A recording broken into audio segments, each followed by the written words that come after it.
Good morning, good afternoon, good evening, wherever you happen to be in the world. Welcome to tradertv.live. We're seeing North American stock futures back in negative territory ever so slightly. We were relatively unchanged when I first sat down this morning.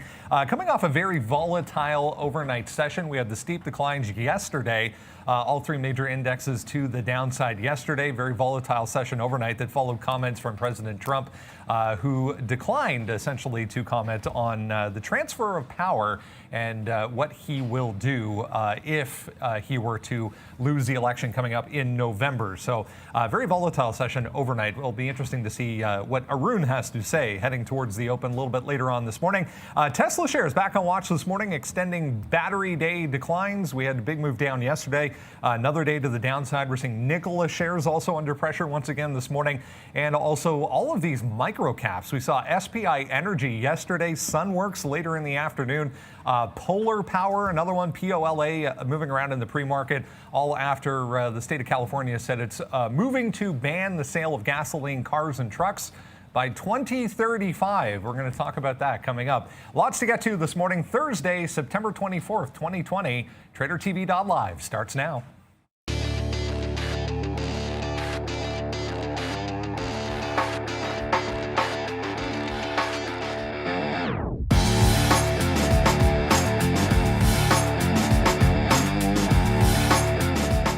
And there we go. Look at Asian markets from the overnight session. Yeah, you can see these markets were open when we saw those wild swings in U.S. futures. So big time negativity here right across the board. Let's move over to Europe, see how things are shaping up so far. It was a lot worse than this initially this morning, but trying to get back towards positive territory. Let's go over to North America and see how things are shaping up. NASDAQ leading to the downside, but as I mentioned, all three U.S. indexes were relatively unchanged initially this morning. The TSX, 0.1%. Futures pointing to the downside here in Toronto. Brazil's open, trading lower. We have Bitcoin higher this morning, both crude oil and gold in negative territory. A little bit of negativity coming this morning as well from initial jobless claims from last week. It's Thursday. Good morning, guys. We had initial jobless claims higher than expected for the first time in about 3 weeks from last week. So that kind of kicked off a little bit of the selling here in the futures as well. All about these little EV makers or anything really to do with electric vehicle makers this morning, guys. It's weird. Like if you sit there with negativity and then the stock I happen to have up is NETE, you look at what happened in Sun W. So you get a skewed aspect of what's going on here. There's another one up 135%. Beginning construction of a pilot facility, pre-orders accepted starting October 1st. I mean, the theme is basically the same. You mentioned the news that came off the wire aftermarket yesterday, Brendan, with California looking for that gas vehicle ban to 2035, and you have several of these names getting squeezed to the upside. So a couple of things we're going to have to consider today, of course. Some of them you can and can't short. Some of them might have halts and might not. We're going to have to play it by ear. I'm watching primarily POLA, now NETE and Sun W. SPI was a crazy one, definitely parabolic. It looks like the new one in town here, NET, could be is just as interesting. Yeah, we saw what happened with SPI yesterday. It was obviously a big day. So we'll hit the cash cow yesterday for anybody trading SPI. Those of you watching the show know that. Look, there's the Flossit t-shirt there. We just put that up today for you guys, and good job on that camera angle. But look, SPI is going to be a big one. We just talked about, Neil was talking about NETE. There's a few other ones that we're posting out and on our watch list. tradertv.live. It's free. Make sure you got that solo plug power as well. Tesla making new moves down to the downside here. Trying to test that 360 level. And then we have a couple of key levels written down here for Apple and Microsoft. Obviously, you're going to see Nikola breaking downside again today, which is nothing new on that one. But yeah, it's going to be an interesting day. I'm already getting a bit nervous because there's so much to trade here, Brennan, and you want to make sure you're on the right name. So get the watch list and pay attention hopefully the next 25 minutes. Yeah, there is a lot to say the least. A lot of symbols. Sunworks, wow, yeah, just came in $1.50 here. So let's get going. Lots to get through this morning before we get to the open. Let's have a look at what's coming up a little bit later on this morning. Another great educational video coming your way. Valeria will have the link for you in the chat coming up about 11:45. We're going to hear all about Sean's biggest ever winning trade. So very exciting. We'll talk about that coming up a little bit later on in the show. Speaking of Valeria, let's go over to the desk and say good morning to her. Good morning, Brandon, and hello, everyone. I wish you a great trading day. Please support and subscribe to this channel and smash the like button. Let's get it started. Yeah, let's indeed get it started here, guys. This NET, N-E-T-E, 130%. If you remember, we actually talked about this on the show going back to, I believe it was this day. This thing went crazy in June. It was June 12th, to be exact. This is a daily chart, so we're back up to 16 here this morning. Mullen Technologies, a little EV maker from San Francisco area over in California. So NET Element trying to buy Mullen Technologies. So that's the correlation here. So Mullen came out this morning, said they're starting to build their manufacturing facility to build electric vehicles. So let's start, guys, with this NETE. Yeah, 2 seconds here. SPI just bounced all the way to 30, coming right back in. I actually just missed a shot, trying to pick it up off the pre-market high here at 25 even. So 2 seconds ago, I said it might not be as interesting, and then next thing you know, it makes a big move up. Watch out for that 30 level. Be careful shorting. If NET pulls a similar move, NETE, I'm just going to call it NET for short, guys, and dips down around to like 11, maybe 12, that could be a place where it ramps up. You have to consider the fact that at the open, some cards get pulled here, some hands will be tipped off as to which direction we're going to go. So if it holds a level and starts bouncing to the upside, that's going to be an interesting squeeze play. If it holds lower, however, off of these levels, and at the open gives you this break, like right here at like 15, I think that would be like one short you could take a look at. Just remember, always have stops. To me, that's always a short off the high of the day, and then have a hard stop there. And you got to pay for shorts on NET. I don't recall exactly because there was a bunch of them today, but it was a reasonable price on NET. Not so much on SPI. That wasn't worth it. Yeah, SPI, I'm just looking at this 30 level right now, to be honest with you. And yeah, if it breaks that, let's just go long a little bit here. You don't need to go long a lot in order to make some money. And the reason why we're going to go a little is because look what happened, like Neil just said. It comes up, touches, then drops $4 or $5. So, you don't want to take that 1,000 shares or something on a break thinking that you're going to get rich again like you were yesterday. You don't want to give back any of the money that you made yesterday just because you think the same thing's going to repeat itself. This was, I mean, when the market acts like this, we talked about it all the time. You could see our market wisdom page as well. But the market is just, it's a broken function of the float and of margin calls and so on and so forth. So if it breaks it, great. You could get people squeezed up to the upside. Your talk on NET makes a lot of sense. Let's go over to SunW as well. 19 million shares. I was in and out of this one a couple times yesterday. I can't believe yesterday before we left, we have to close our positions. I was long at $1.50 last night at about 3:45, and it was a loser. So now today you go up to $5. Just wish we were able to hold that overnight, and SunW making moves again. So just watch out for everything today, taking out the top. We saw SPI yesterday, just kept ramping up. So I expect the same for most of these stocks today to do the same thing, and then you have to find some short spots. But I wouldn't stand in the way of any of these right now, Brent. Yeah, worth saying, guys, as far as market caps are concerned, SPI after yesterday's move, the biggest by far. These other ones, Polar Power and SunW, in and around the $20 million market cap area. So teeny tiny little companies.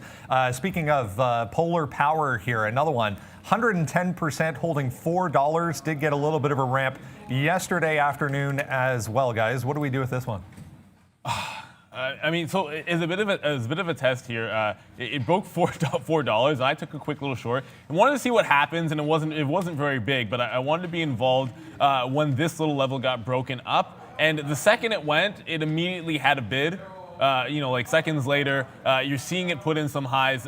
Again, the float is small on this one. This does have that setup where I would be looking at multiple levels here, and I have a few written down. 460 sort of sticks out like a sore thumb, but the other one that you've got to concern yourself with, of course, is going to be the high of the day. On Pola, 560, when you went back in the daily, that's the level I could find, and it just happens to be the pre-market high. So if it can hold that price, and it maybe does so in the first, I don't know, like few minutes off the open, there's a rollover point for you. This one actually hadn't gone parabolic in terms of the cost of borrowing it, which happened to SPI and SunW. So let's watch for this one to maybe be the weakest of the bunch if one is going to fall back in. I've already seen NET move to the upside with a big push. SPI's made a big push. Sun's doing ridiculous volume, 20 million shares. Now Pola, for now, lagging behind, but that 460 level, if it goes, could be a break. All right, guys, it's an early chicken dinner winner for you if you want it. And here goes Nikola. We're already in the money 30 cents right now off of an 18 short. It's just crashing. You're printing 70s right now. So Nikola right now, we're going to hold it. We're just hitting the siren because we're in a new position. And it's a good winner if you want to take it. 1770 right now it just touched down to. So that's a 30-cent winner already on a Nikola short. We're talking about the EV space. Obviously, Nikola yesterday got crushed all the way down to $21. Slowly down 26% yesterday was Nikola, I believe, at the end of the day. And then today we just continue with that momentum to the downside. Hindenburg still short, so now we are short. Generally speaking, it's not going to be a huge position, and it's not. But you have to watch out. This bounce could easily happen. I'm just going to wait for 17 and change. I'm really just taking this just to see what happens up here around 19 and change. So I actually want to see it come back and test 1939. Obviously not while I'm short, but I think that there's an opportunity to come back up to that side. So we just got a flush. Let's wait. My bid is an embarrassingly low 1705 right now on the bid. All right, guys. Yeah, busy morning. If you haven't already done so, please sign up for the watch list. We're going through all the names that are moving around in the pre-market. Yeah, here we go. Here's a look at what is or what was sent out this morning. The entire group of clean energy stocks mentioned right first off the bat. We're going to talk about Tesla here in a second. Nikola as well on the watch list. So if you haven't done so, guys, throw your email in the link that Valeria will provide to you, and you will receive this every single morning before we come on at 9 o'clock. Let's talk about Tesla, guys. Extending another one, just heading southbound here over the past couple of minutes, extending declines from post-Battery Day sell-off we saw yesterday. Yeah, it didn't go over too well. So another big move to the downside here, 5% already for Tesla. Here it is. I mean, I traded this one like crazy yesterday, and we were only looking long, unfortunately. And you see what's happened to that stock right now. Nikola still heading southbound. I wrote down this 360 area. Obviously, it's going to break that right now. If it didn't already, it almost did. You go back, and this is why I put this out. This is a 30-minute chart. I pull this all the way back to September 11th, 2020 back here. It's not that far, obviously. We're just a couple weeks away from that. But down here, 360, it topped it a couple times. And then before breaking to the upside, 360 bouncing spots, 360 right here back in early September again. And then nothing down here. This is when sort of it was going parabolic up to 2,500. But right here, I like the 360 level. It's going to look like support to us, but it's going to break it right now. So support turns into resistance. So once you break through that 360, let's try to look at that as a level to maybe get short. If you can make it back up here to 385, 400 on a day like today, I think it's a short. The market, obviously, today heading southbound. So not a great sign here for anything electric today, unless you're one of these crazy stocks.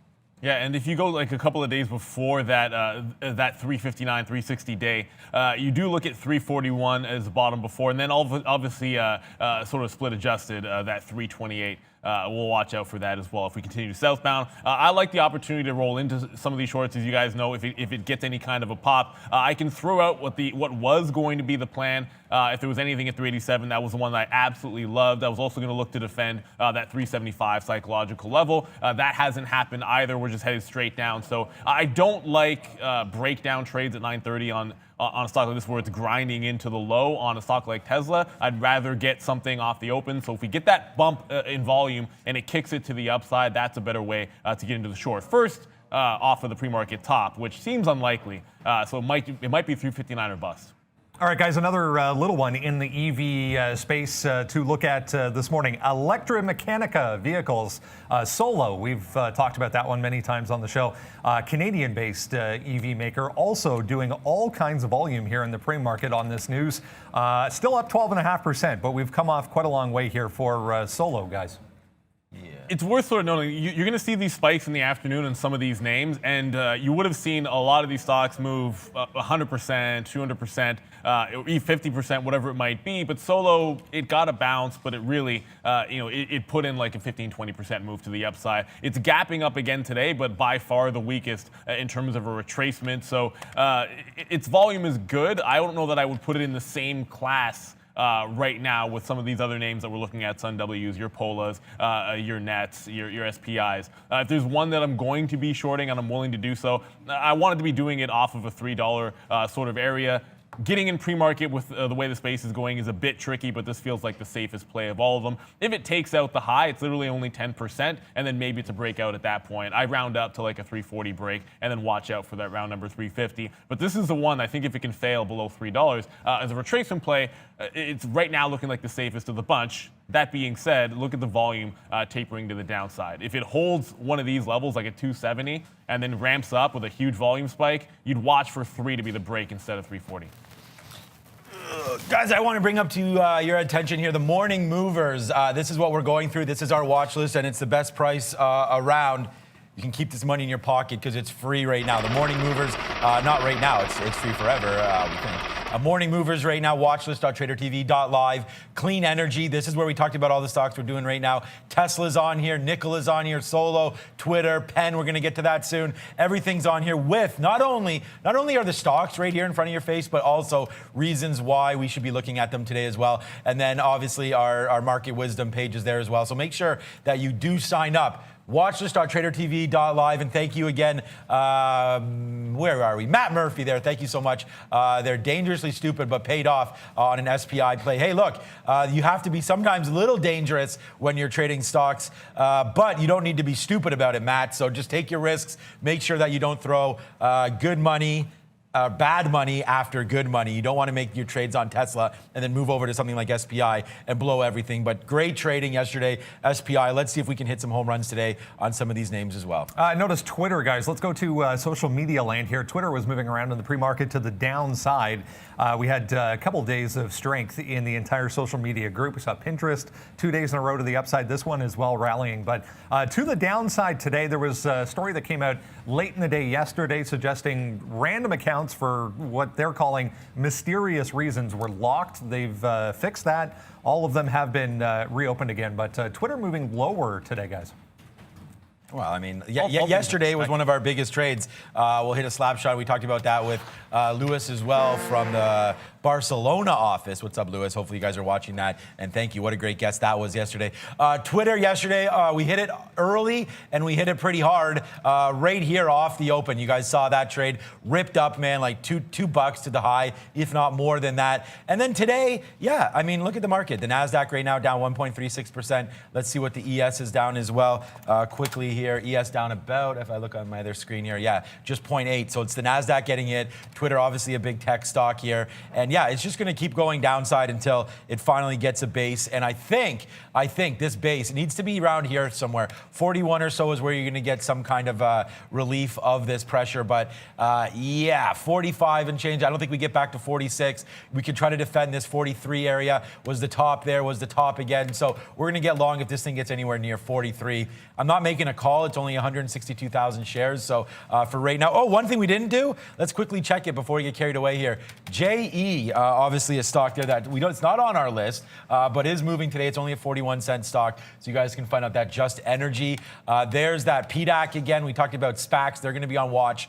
Neo, Nike, everything's there. Oh, and there's our friend Twitter. So this is the thing. Twitter, 172,000 shares on the imbalance locator, and it's only done 162,000. So this means that Twitter probably going to flush here off the open, and some big names on the sell, man, that I'm not liking to see here. Disney as well there. Gold off a rough day yesterday. I don't need to tell you guys that. And then J&J here has a buy. So some buy pressure here. Yeah, I mean, you see Nike on that list, which of course had a good bottom yesterday. And I think in the event the market goes down, might be another one to play. As for that JE, some of you guys are going to watch this as a penny stock. I'm looking for a 50-cent level to short off of. That's a buy imbalance, which if it causes it to kick to the upside, this has been very weak coming back in from $1 pre-market and giving that much back. So if that buy imbalance kicks it up, I might look to fade that if it can hold below 50 level, and then 60 would be the next one to the upside. I did get into that solo, as we just mentioned there, and as you said on Twitter, I'm more interested if it does come down to some of those prices yesterday. 44.10 was a good level, but that looks like it's going to be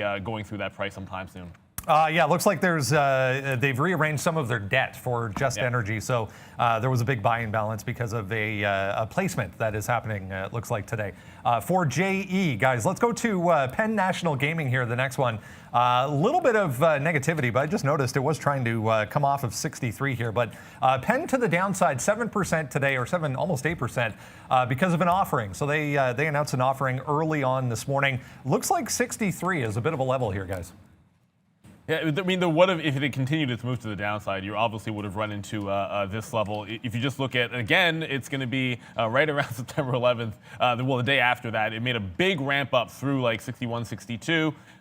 63 is sort of the pullback price if you look at it, more like 63.50, and then that seems like it's trying to battle back through that one. So on an offering in a stock that has typically been strong, if you can find a level to defend, it's usually a good place to stick around, especially if you see size, because sometimes you'll see size jump on the level too. So if I see something like that in and around the 62, 63, I'm not going to split hairs. I'll take a shot at a bit of a long play, but I just want to see a bid support first before I jump too deeply into it. Penn, yeah, it's already come off like 14, 15 bucks, but if it stabilizes, could be in for another run.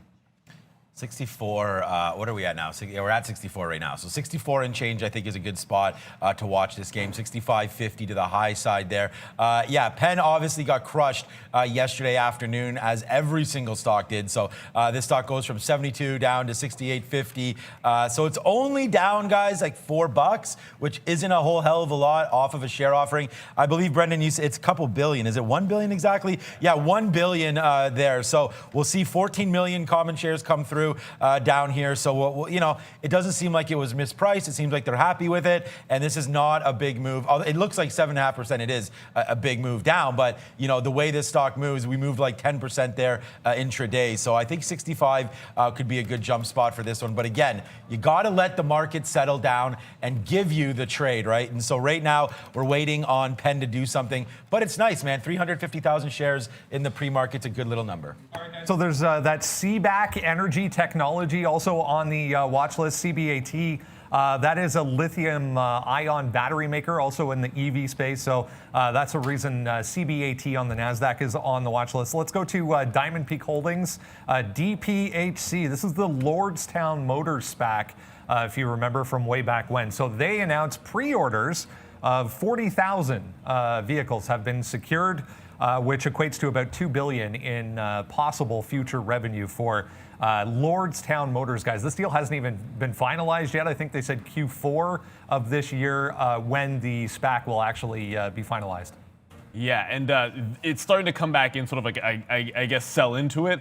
Worth noting here, it did have some stability in and around, you said deal not closed, obviously, some stability around $16 to $18, which isn't exactly the tightest of all ranges, but that's where it's headed to, it seems like today. So if it can maybe level off there, we've seen this with a couple of other ones, the SPAC, the symbol, not the vehicle. I think that was a similar play. If you could find a level off, there was another push to the upside. So I'd look to see if it can hold like 16 or 17. I mean, it's a 3-day move to the downside, so I'm not going to be jumping in to this one hastily here. It's only done 500,000 shares in pre-market volume at this point, so it's not like it's going crazy right now.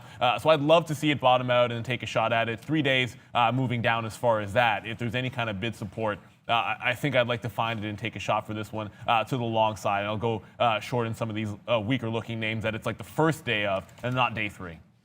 Yeah, Fed Clayton, I guess, for the SEC, talking about looking at some of these SPACs today and trying to investigate, you know, what exactly is going on with them.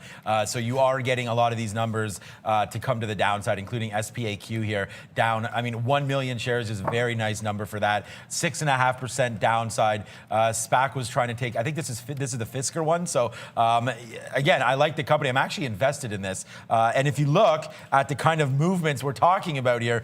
You know, as an investor, you kind of wonder, like, why the whatever, didn't I get out up here at 1750? But now we're down here to 13 and change. And yeah, watch out below here as these SPACs get investigated by the SEC. Maybe there is something brewing under here. Maybe they don't like the way they're functioned. Maybe they don't like the way they're set up. But more to come on that. You never want to be involved in something. You saw what happened when Nikola started having some investigations behind it. $54 to basically now everyone, including myself, now short at $18.20 here on Nikola. So yeah, as it goes, man. man, Brendan. A lot of things in the market today. We can't keep saying that. It looks like the EV space is going to be a hot one. And look, I want to thank Rob for doing this. He came back, asked us right away what kind of gifts or whatever these things are called that we could have. And we went with EV, and what a great opportunity it is right now to get into the EV space. And if not get into them, at least trade them. Lots of movements happening. Yeah, and one thing too, guys, adjusting the way you trade them, I think makes sense, because solo here, I normally wouldn't double out and have taken half the position out here at 925 when it starts to roll over. But given that there was just support at 270 and what I saw happen yesterday and some of these other names here, there's just no way that I'm going to look a gift horse in the mouth. Taking profits when you're in the money, shorting some of these is the way to go, maybe even more so than previous times. Because as you saw yesterday, those profits can evaporate rather quickly. From watching that $3 level on that SOLO, you've got to be very, very careful shorting any of these names, guys. Let's talk about the market here. Just watching the Sunworks back at $5 here. What a move this thing's had already. Lots to watch this morning coming up with the open, including the market. Let's bring in Arun here and we'll have a look at the futures and see what he is eyeing as far as levels are concerned. I mentioned a very, very volatile overnight session after the comments from President Trump. Arun, I mean, a huge range overnight. What are you looking at as far as levels are concerned? I've only got one level to the upside I'm looking at right now. I'm focusing on that one. I am looking on the short side. 3240 is the top end for me. We spent a decent amount of time yesterday, especially in the afternoon. After 3:30, if a level starts to identify itself, I think it becomes an important level because that's when most of the programs are active, right? So around between 3:30 and 4 o'clock to close, 4:15 on futures, there was a lot of action in front of 3240. So I'm going to use 3240 as the top end level for me. I'm going to start looking for shorts, of course, pretty biased on the way the market's moving at the moment. So for the moment, I am looking at the short side with 3240 as a stop. 3300 is going to be the next stop above that. So you see the difference, right? It's 60 points between the two levels. So there's got to be something that's declared after the market starts trading. But for now, 3240 on the top end. Of course, if we break 3200, there could be a brand new position that opens up if we break down through there. But for now, as we move towards that 1520 area, 3240 is the level I'm looking at. Good stuff. Thanks, Arun. We'll check back in with Arun again tomorrow morning before the open. One more to get to here, guys. BlackBerry on the watch list this morning after better than expected earnings. There is an EV tie here as well as far as the software is concerned. Higher demand for their EV or autonomous vehicle software. So watching BlackBerry, a little bit of a level here. If I swing over to this side, 530, and then above that, you kind of have to look at these highs, 540 up here and then 545, 550 area as far as resistance for BlackBerry, guys. All right. There's a few names here. BlackBerry is a good one, obviously, but Microsoft. I wrote down a whole bunch of names today that I want to talk about that we didn't get a chance to, including DraftKings, and now Microsoft is back right now. Look, $200. What a great level that's going to be. It's coming up right now, $199.50. The only problem with it is, of course, the market wants to just keep going down. So I'm looking at Microsoft 196.50 as a possible support area. And if you go bring back the daily chart, just because you guys are asking about it, 195. 196 is right down here. That's the ultimate bottom that we made just a couple days ago. I think that was in the aftermarket though, maybe when it was September the 18th or so. 195. It seems low, 196, but I believe that it went there. It's just right here, 199. That's right where we're at. And look, it's held a couple times. 196. 196 is here. 196 is here as well. So this is a nice little level. You can draw a line right there, 196.50 or so as a spot to support on a downward move. But as you can see, though, now the ES trying to come back, man, as is the NASDAQ. So this could be a good spot. But I've done this too many times before where I go ham right off the open, and then it turns around on me. So I'm going to give it a break, give it a minute to break, and then we'll see what happens. We could probably hit it on the downside if it does make its way back up to 201 and 201.50 or so. But normally I'd be all over this Microsoft. Good call by you guys there on the chat. But I am going to, the liquidity and the way this market trades, is just ridiculous. Apple can move like it did yesterday, 10% in the middle of the day, right? And that's not something that I've really ever seen before on such a blue chip name that could move like that, no problem. So you do have to make sure that you got your ducks lined up when you're trading some of these, and watch out for your shares if you're going to do it early. Yeah, I mean, also, I was just going to go over American Airlines with 1205 levels, looking at 1235 to the upside, under the space under pressure once again. And I just rolled into a short when a buy higher at 1180 got broken. I just grabbed a quick little short. I had to pay down 3 cents to chase it. And then immediately another one stepped up on the bid for 100,000 shares. And, it's 929. That's like that one of those setups that I don't have to be involved 30 seconds before the open. So I just get out for a quick little scalp win. The reason I took half a solo out, guys, it's headed back to the upside. Watch out for $3. That one hasn't gone yet, but we saw what happened. Just because they're sleeping a little bit doesn't mean they can't wake up rather quickly. On American Airlines particularly, this is the level I'm watching here. This 1205, a little bit break to the upside could get interesting, but time to up the countdown if it ever starts up here. Market is about to open. There's too many EV names to cover. Stick to the ones that you have the read on. Let's get going. It is Thursday. Let's see if we can't get active. All right, and This buyer tested already. There goes Nikola, man. We're short at 18.20 right now. It's printing 17.90s, so a quick little win. You guys already know about that. So we'll hit the Superman to start the day with a quick little 30-cent win. We've been holding on to this one, so it's nothing new. You guys know what my position here on Nikola's been. We shorted at 50. We shorted early at 18. Now we're down to 17.90. Looks like it's bouncing a little bit. Let's take off a little part of this, and then hopefully it'll crash back down. But right now, 25 cents in the money. Let's go. Yeah, here comes Pola. That one heading towards that upside. So remember that 460 level. Another one of the names which hadn't quite had a secondary move. If it does break through there, I'd look at that for a breakout in front of that high of day. I think you can take 2 cracks at it if you like the long. For now, it is looking like it could end up being the weaker name. I'm looking at Nikola. I have that 19 area. If it does bounce back up and can't hold 18, I'm looking to short at 1870 in front of that 19 on the way back up, guys. But right now, headed southbound and headed northbound is going to be Sun W breaking through this 5. It's this level I like. 585, 6. If it goes through there, that's going to trigger into a long. Taking shorts, guys, this one was very expensive, so only going to be looking long on Sun W, whereas Pola and Solo, I'm willing to go short.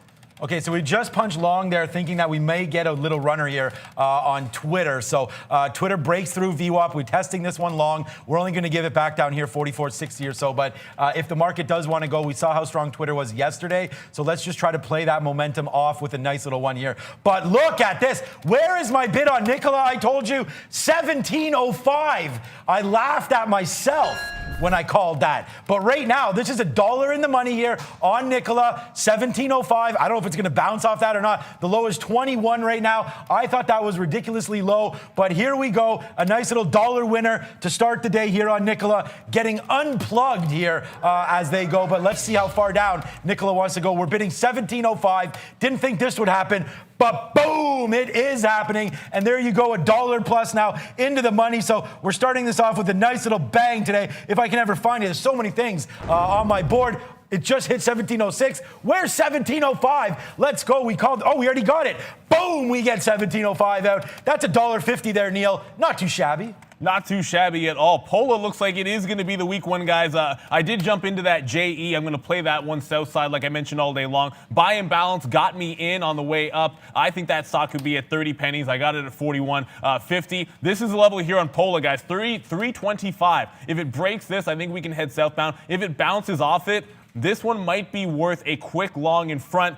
Sun W just halted downside at 396, so it looks like the weakness is in. But I like to punish penny stocks if I can. JE in the space, but who cares? It's about to take out this level right here, and when that floodgate's open, I want to add to the position as opposed to taking off. I'm looking at Pola continuing to slide. 350, 325 is that price you want, and Solo cannot break to the upside. That's short looking good as well. Yeah, watch out here as Twitter trying to go more upside here. We'll give this one a little bit of room if we can going to the upside. We just don't want to make sure that we don't hit this and lose. But 44.90 now back down here, almost right where we went in. We have a VWAP down here at 44.80. So let's see if Twitter wants to go. We tried to get 09s. Did we get 09s there? No, we did not. But we're long at 94. We took out the stick for that one. So here we go. Out a little bit. We're out of half, a little bit more than half we have left on board here for Twitter. Nikola out at 17.05.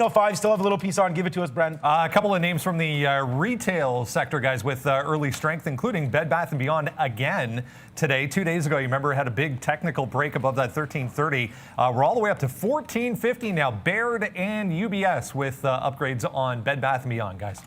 Yeah, and like we said, I was going to beat up on this one. I'll line it up and knock it out. Going to start getting this break at 40. I faded into it 41.50. We're already headed down past the 10% move. Like I said, this could be at 30 cents by the end of the day, and it would not shock me one bit, and I plan to have some on board to the short side when that is the case. I'm going to start adding to my solo position. I thought maybe that would be something that would be weak, but 3 even if it goes, guys. If you're shorting any of these, you got to watch out for those breaks to the upside. It looks like the easiest way to play them, however, is if it's still a penny stock and couldn't break above $1, then maybe people don't have the confidence to run that one to the upside. That seems to be true here in JE. Sun W is going to open back up.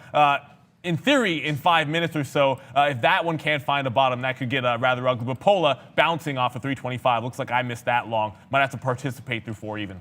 Okay, so what about Snow here? Looking to break this 208 and change right now. I don't know if we have any shorts on this one. Let me just see. Let's just test it with 20 shares. No, we do not. So I got to get some shorts on Snow. But Snow right now down 4% or so off of what a decline. That was 250 yesterday at lunch. Closes 214. Now making new lows on Snowflake. So anybody involved with that name, watch out below as that's making new lows as well. That is Snowflake. Okay, I talked about Microsoft going up to 200 there and breaking through, and now we're just bouncing, man. $250, 250 cents. I wish $250. I'm long this name, but 200 coming back down here. Watch out for the NASDAQ. This is the ES. The NASDAQ also crashing down just a little bit right now. We're now entered correction facility territory, now down 10% from its highs here. The S&P just went red for the year, guys. Oh my goodness, Pola. What did I say? I said 325, 335 is the bounce. It just went $1 to the upside, and it's about to halt on you here. So I guess the halt mechanisms seem like they're working this morning after yesterday's absence of trading halts for some precarious reason. Here is Pola. It's also halted to the upside. What you're looking for here, look, if this thing opens up higher than this 450 mark, guys, you really want to watch out if it takes out 560. Could start going parabolic after that, and you want to be hands off unless you're holding along. Brendan, what do you got? Just checking on this one, guys. Little one, Zynga, ZNGA on the NASDAQ. Just popped up on a volume scanner. Big move higher here, back to yesterday's highs. Just going to double check on the news, but in the gaming space, ZNGA, guys.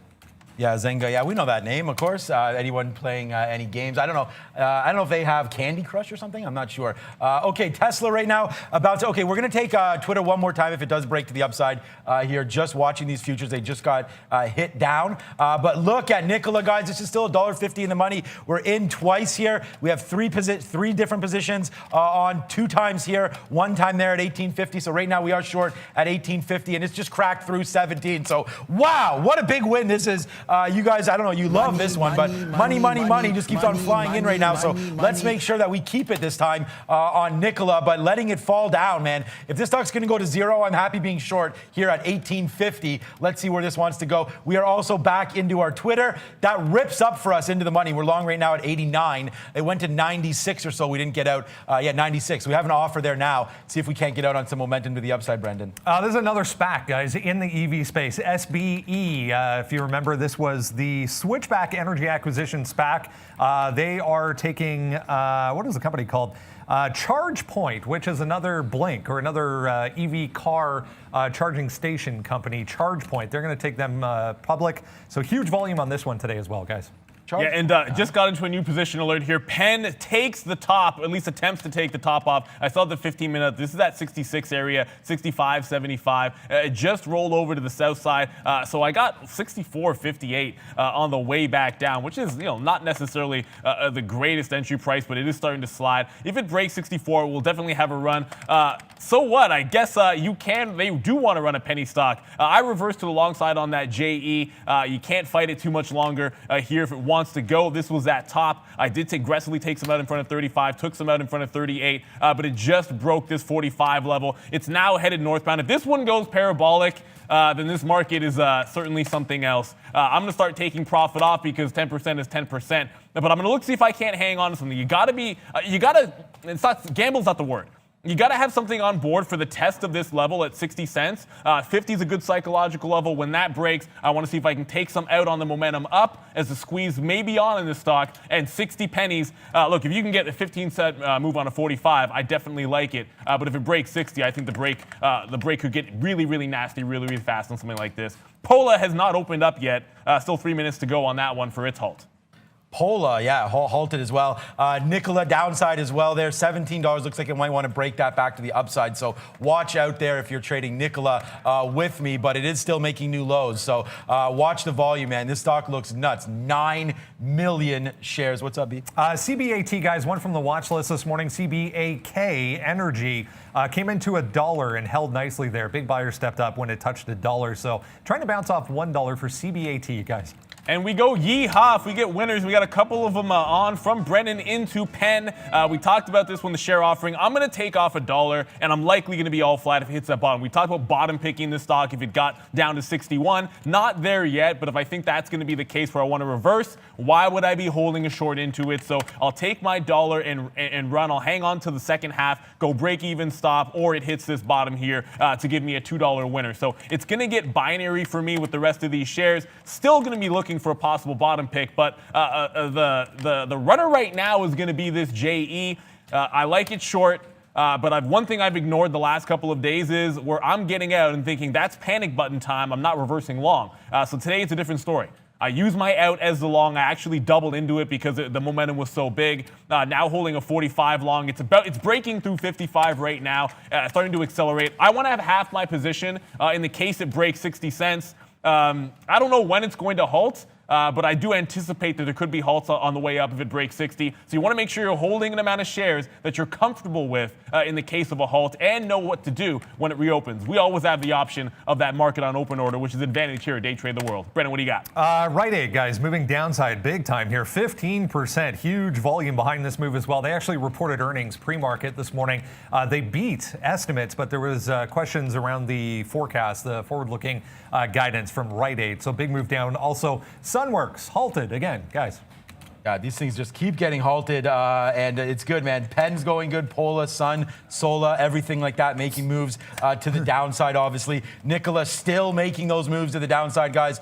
So we're going to wait to see how far it wants to go, man. This is a big win for us. We're holding on to it for dear life here, hopefully, as it just keeps on crashing down. This is almost $2 now in the money on this name. So really happy, obviously, with the movements here in Nikola today. Good trade there. I'm still waiting to get in. I feel like the NASDAQ wants to go higher because it didn't fail down there. So yeah, watch out, guys. Pola. Okay, go ahead. Pola broke that 465. It's headed towards that 560. If it takes it out, I got the 465 long. It's 460 where we talked about it going up to the upside. 60 cents on JE just hit, so call it a 15-cent win on some of this. Like I said, I will take a bunch of shares out in front of that level, but I'm still holding along.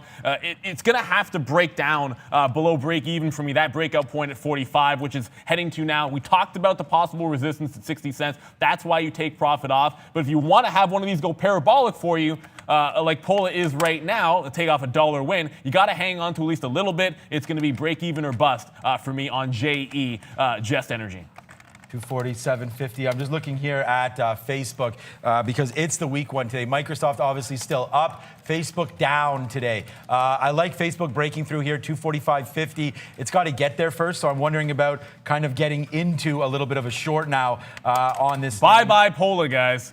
You get a $6 break just happened now, so 465 is the long. I scalped some out almost immediately here for like 10 cents like an idiot because I thought it wasn't really going, and now we get the dollar move on the second half. Talked about 560. It's likely to halt sometime soon. I actually just got $1.60. I'm anticipating a halt at some point to the upside. That's why I only want to hold the last little 10% of this position to see how far it might go. Brennan, what do you got for us, buddy? We were sitting around here yesterday late in the day talking about recent short squeezes. This one came up. U1. Remember U1, guys? Just popping up on a volume scanner once again today. So this one also in late in the day yesterday had a decent move to the upside. So U1 catching a bid, guys. All right. U1, yeah, good name there. Facebook ripping to the upside right now, trying to break higher. So if that one wants to go, I mean, look at the NASDAQ now finally getting its legs through some of these levels. So we're going to try to make some money here and put on a trade for you at some point. But I was liking Facebook to the south side.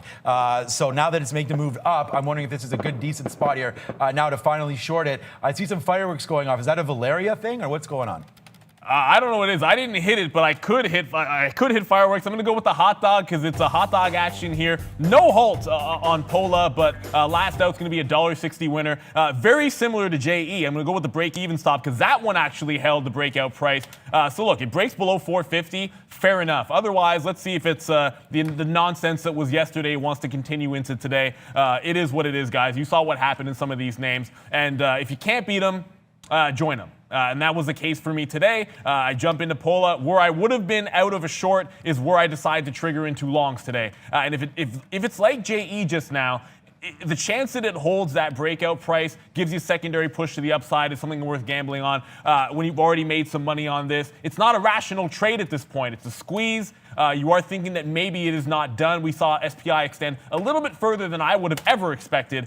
So maybe that happens here in Pola. JE, I'll get back to you this one as well. I did mention, of course, that I threw my stop on this reversal to the long right around that break even, 45 cents. So if it can hold that price, maybe it makes another move.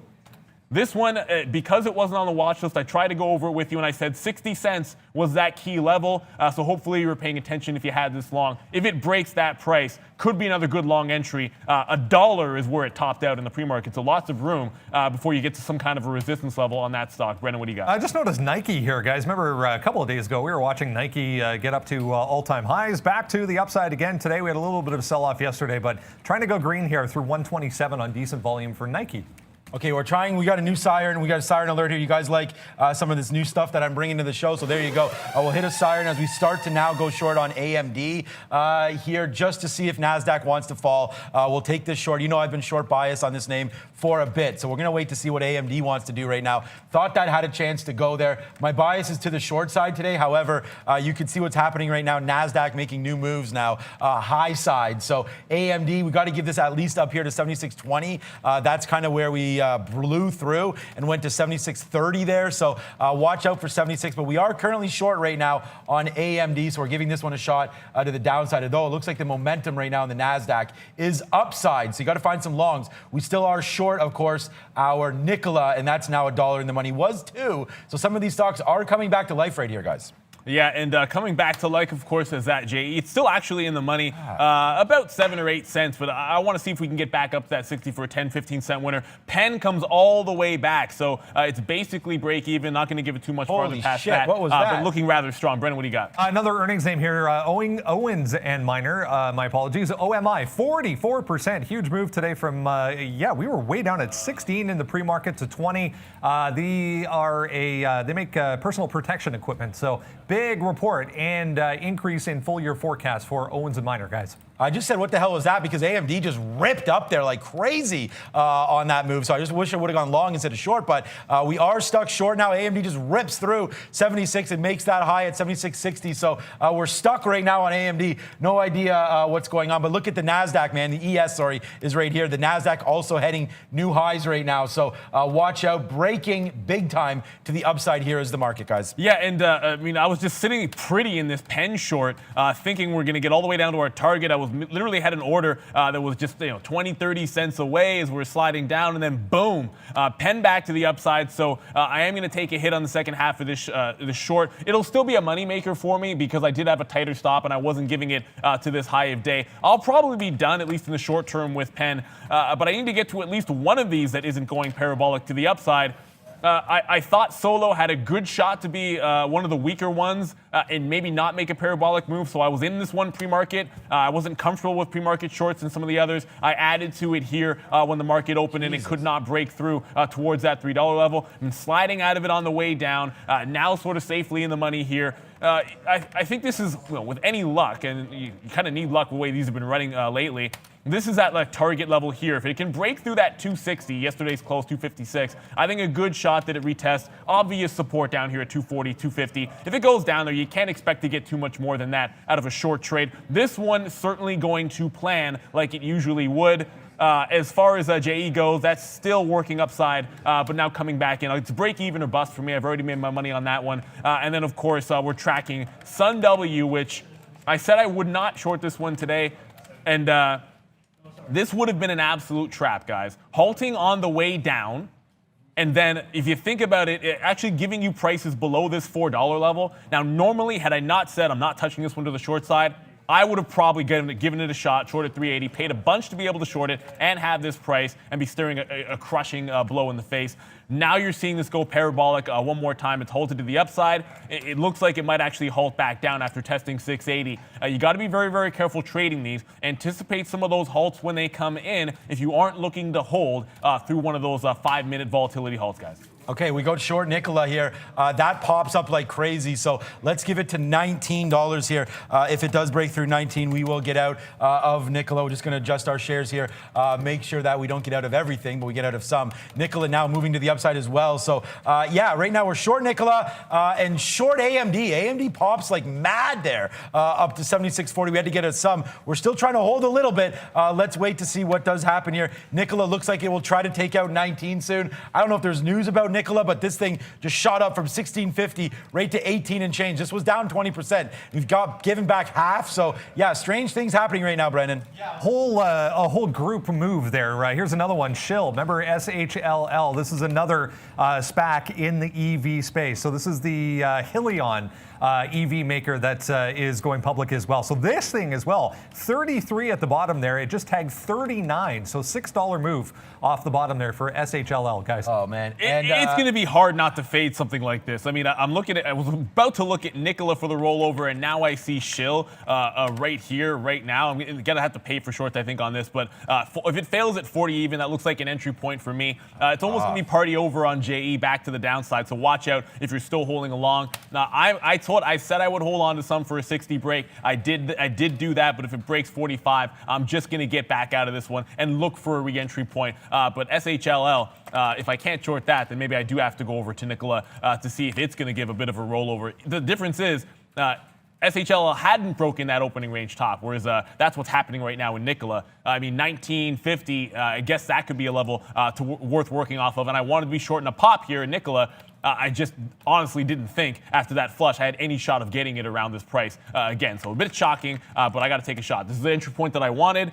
Off by I'm 20 cents or so, I'm already but short. I'm already short Nikola here, anyways, at 18 and change. So we just took some out 18.50. We were short, and then we took some out at 18.14. I actually thought that it was going to crash even more through there, so I sure took them all out there for a decent win. But yeah, it's coming up to 19 now. Watch out, my out's going to be 19. Just too many shares to hold it through that. We'll wait to see, but it was a nice little moneymaker there. And speaking about moneymaker, we did get a super chat. What's up to the Monkey Shiner? Not Moneymaker, the Monkey Shiner. Pola, good job there. Large part of that upswing. Your energy is great. Love listening. You are welcome, man. And that's what we're trying to do. Keep the energy high and keep you guys watching. So let us know if there's anything else you're looking at. Hit us up on the chat. Nikola right now and AMD, although AMD did take out the top there. But this has just been a wild ride here today for the NASDAQ, guys. Yeah, it's one thing to squeeze these like small micro caps. It's a different story when you're talking about some of these different names. Now, obviously, Nikola's been heavily shorted going into it. I think that's part of the story here is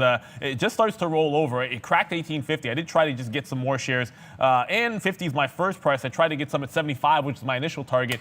Pola is actually leveling off, and I think we saw this happen yesterday with SPI, where the first leveling off it did around 10 o'clock was just a ramp to the upside again, because when it does this sideways action and the buying slows down on volume, if it doesn't fall off at this point, like if you don't get a bit of a retracement where some people dump and take profits or the shorts start to win out, which you would expect, then a secondary push can happen because people are getting in the sideways action to the short side. You get a higher short interest. So now that if it takes out this 660 level, that's where it could start to get ugly. I'm not changing anything as far as my plan goes. I've already taken out the scalp trade. This last bit I am holding on to. It either breaks 450 or it goes through the high of the day, and then I hang on from there, look to get out on any kind of a halt if it does happen to the upside. Brendan, what do you got, buddy? Just seeing Square popping up here as well. A little bit of relative strength coming through. It looks like Oppenheimer with an upgrade on Square today. So 2%. Yeah, volume coming in around 148 there, all the way up to 154 for Square, guys. All right. And I'm going to ask, yesterday we talked about getting some investments there, and I told Rob about Apple, 106. It's at 108 right now, so that would have been a good trade there.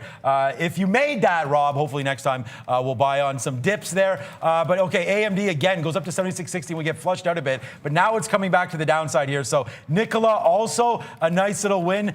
We do get touched again at 18.20, so we're short this one and hoping that this one can come in for us now. 20+ cents in the money now for AMD, and Nikola 20 cents as well. What's up, Brendan? Wow, Sunworks, yeah, big move up 500% now for Sunworks, guys. Some of the gold names bouncing back here. Big move down yesterday. We talked about in gold miners specifically.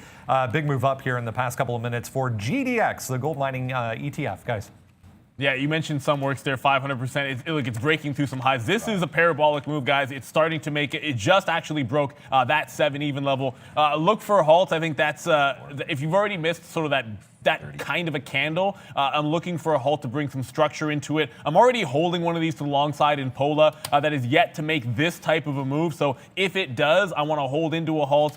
If Sun W does halt and then open higher, that's where, you know, as a short-term trade, you can look to get in, use one of those previous halt levels as a stop, but you don't want to sit there holding through a downward halt. I would not suggest that at all. I'd be getting out if it looks like it was going to halt down. I don't know why it hasn't halted to the upside yet. I was actually anticipating that would happen rather soon. It just went $2 in a couple of minutes.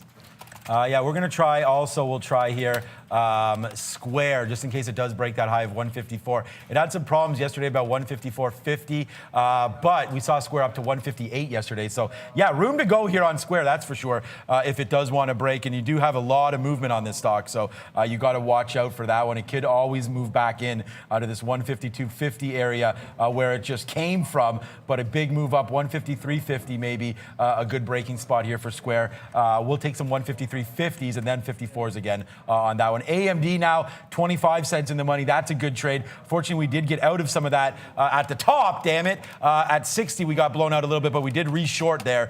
So now we're reaping the rewards of that short, guys. Good trade on AMD. Yeah, and it looks like here comes that test of 19 on Nikola. Just to go to a higher time frame to show you what I'm looking at here. You do have these little wicks to the upside, but it's this like 1950 area. There's such a huge gap to fill. There's just no way I want to hold it past that to try and fill in that extra dollar worth of a gap. So I'm willing to roll it here. I do have 70s to the short side, and I'd like to see if we can't test back to that 18 level, which of course I think is key. That's where I'd like to start taking profit off. Maybe a little bit in front, but then on the south side of that is where I'd love to be holding through on Nikola. Brendan, what do you got for us? So many SPACs today. Here's another one, guys. FMCI, big move down, 18% in negative territory. It was a lot more. Tag 16 down there before the bounce, but there was a no vote. So no deal news on this one, but they were going to vote on extending the merger date. There was no quorum or enough people voting to come up with a result. So no vote for a merger date on FMCI, guys. Okay. Good note on that one. If you guys are looking at FMCI, look at that. AMD, we're just getting some out. I just want to bring it to everyone's attention. We're getting some out now. We are short 50s and just cashing some out now at O's. So unfortunately, womp womp, we have to hit a cowbell, but we did have a hell of a lot more shares here. We did load it up at 76.50, then got stopped out a little bit, but held some on. You can see the momentum in the market now to the downside. So that's why we tried to hold some of those trades. But yeah, not a great finale there to AMD. Just wish we would have been able to hold on. Well, we were able to hold on, but we did get stopped out just briefly there. So the luck continues on those kind of stocks right now, but that's okay. Lots to trade today, man. Nikola gets stopped out. Now it's back down to 18.10. Like, what a surprise. I get stopped at 19 and then get long back down at 18.10 where I was initially bidding, man. I may have to hang them up after this. Yeah, I'm going to hit the backflip on that one. It actually just slid, and I'll take a little bit of it out here, the first third in front of that 18 area. It'll be about a 65 cent win. And then from there, I'm looking to see if we can't test through that 18, give you this little level here, a 17 even to the downside. I'll take some out in front of that as well. But I know you guys are talking about this, and unfortunately, I did have a plan of action on DPHC. It's just that if you have a plan of how you want to get in when a stock has done this in the last 3 days, I wanted to see it actually level off, show some bid support, some kind of a buy action. Yeah, no, it literally wicked down and then just smashed to the upside. So DPHC has left me.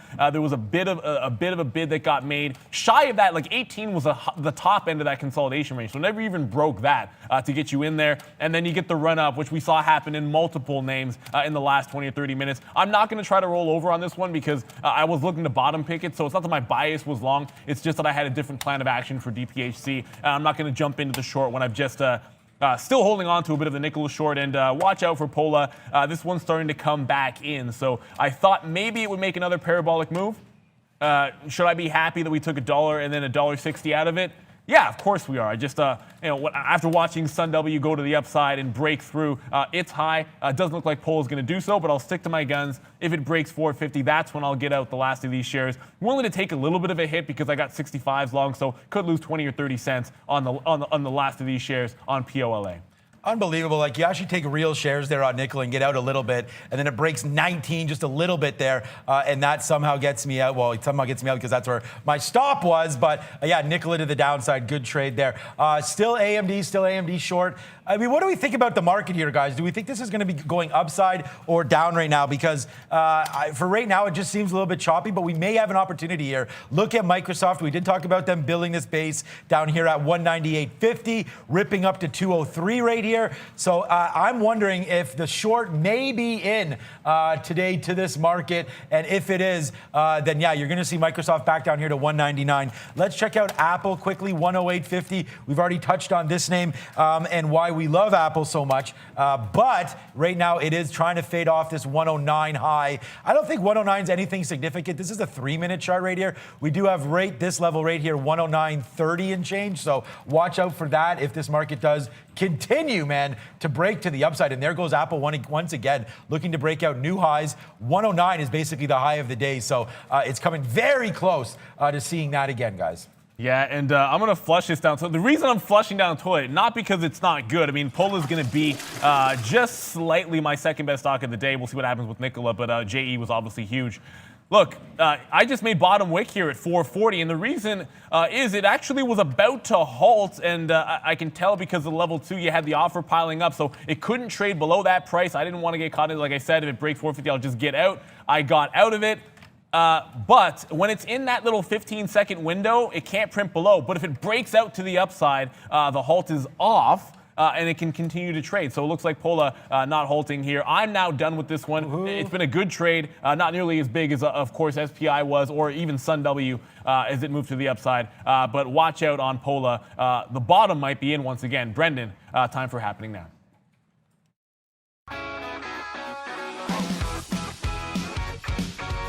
Hey guys, yeah, it is 10 o'clock. Let's have a look at North American markets. Worth noting, U.S. new home sales 4.8% versus decline of 0.3% expected from last month. So positive number there on new home sales. Let's look at markets here. We are in positive territory. Good to see a 0.25% here for the S&P leading the way. NASDAQ is leading the way. The S&P back to the upside though, 0.25%. The Dow also about 0.2%. But yeah, look at tech stocks here. 0.5%. We have 0.6% for the 100 or composite. The Russell, the only one struggling here, down a full percent for small caps today in negative territory. The TSX here in Toronto just went positive. BOVESPA down in Brazil also higher on the morning. Cannabis stocks in trouble here. Once again, the weakness continuing. This is Afria down 4% leading the group. Wanted to show you the daily chart here of Afria. A little bit of a technical break if you're watching this one, maybe on a longer term, higher time frame. Technical break for Afria. Canopy here, weed in Toronto, trying to get back to the upside, but failing miserably. ACB, though, remember the big gap down on earnings yesterday for ACB? We're back in positive territory, but only just. So cannabis names among the leaders to the downside so far for the TSX. Guys, back to you. I just sort of threw this into the chat. I'm going to say, repeat it here. Nikola feeling a little bit strong off this 18 level, just when I had the level 2 up there, watching the bid get filled in. I'm going to tighten up my stop and look for another play here. I was going to give it to 1950. I don't think I want to give it that much room. I'm going to go over to like a 1915 area stop, just so if I'm making 60 cents in the first half, I'm losing about 30 on the back end. So it still fits the risk to reward parameters. But the way this market is booming and some of these stocks are squeezing, to get caught short in something which is squeezing to the upside. I don't want to do that one today. I'll get to this net. Finally, of course, there's a lot of these names that have been crazy. JE's gone crazy, Pola, Sun W. Net, on the other hand, is sliding back down. This one with consecutive downward halts. But we talked about this level around $10. That if it came back here and found some sideways action, that could be a jump-off point for it. So for all of you that are bullish, or maybe if you only want to go one direction, or you can only go one direction in something like this name, a $10 stop, if it ever retests down here, is not a horrible place to look. I wouldn't let it, I wouldn't give it past 10 even. Certainly this was a $6.50 stock yesterday. And if these come all the way back, it's not unprecedented by any stretch of the imagination, guys. Okay, so we are short again on AMD here at 77, so giving that some room, hopefully, to breathe to the downside. God. And then we are long Square right now as well through 154, so that's been a decent trade for us. We made money on it, but it's not really moving as aggressively as we thought here on the top side. Here's some of the outs on Square. Upside, where our best out was 30 or 26 or 27 there, but we're going to have to give that some more room. Here comes AMD now, crashing a little bit with this NASDAQ falling. So finally back into the money right now on this name, in the money nicely now, 40 cents to the downside here on AMD. And of course, we've lightened up some of our load here on Square. So it just keeps on bouncing through 154. So we just got to give this one some room as well. Square not really doing anything here on the top side. What's up, Beep? Yeah, AMD moving back higher. So is this one. Taiwan Semiconductor just noticed a little bit of volume popping through day highs here. Still negative on the session, 0.4%, but we're right at these major levels on the daily chart for TSM as well. Yeah, we're at a major level here on snow as well, and it's just, look at this double, triple top here at 225. I'm going to take a shot breaking on this. Of course, that IPO got ridiculous price action, doubling off of its from its issue price and just going parabolic. It's made another move to the upside here. If this breaks, there's a pure momentum play that I'm willing to take to the upside, and nothing fundamental whatsoever on this. I just think that given where it's come from, and look, it never traded 28, so I apologize for that. Let's get it out of there. I can go to a 15-minute and show. Given where it's come from, even there on the break, I crossed up and just no chance to get into shares. It just went, offer went to 227. So the offer went $2 up. So you know what?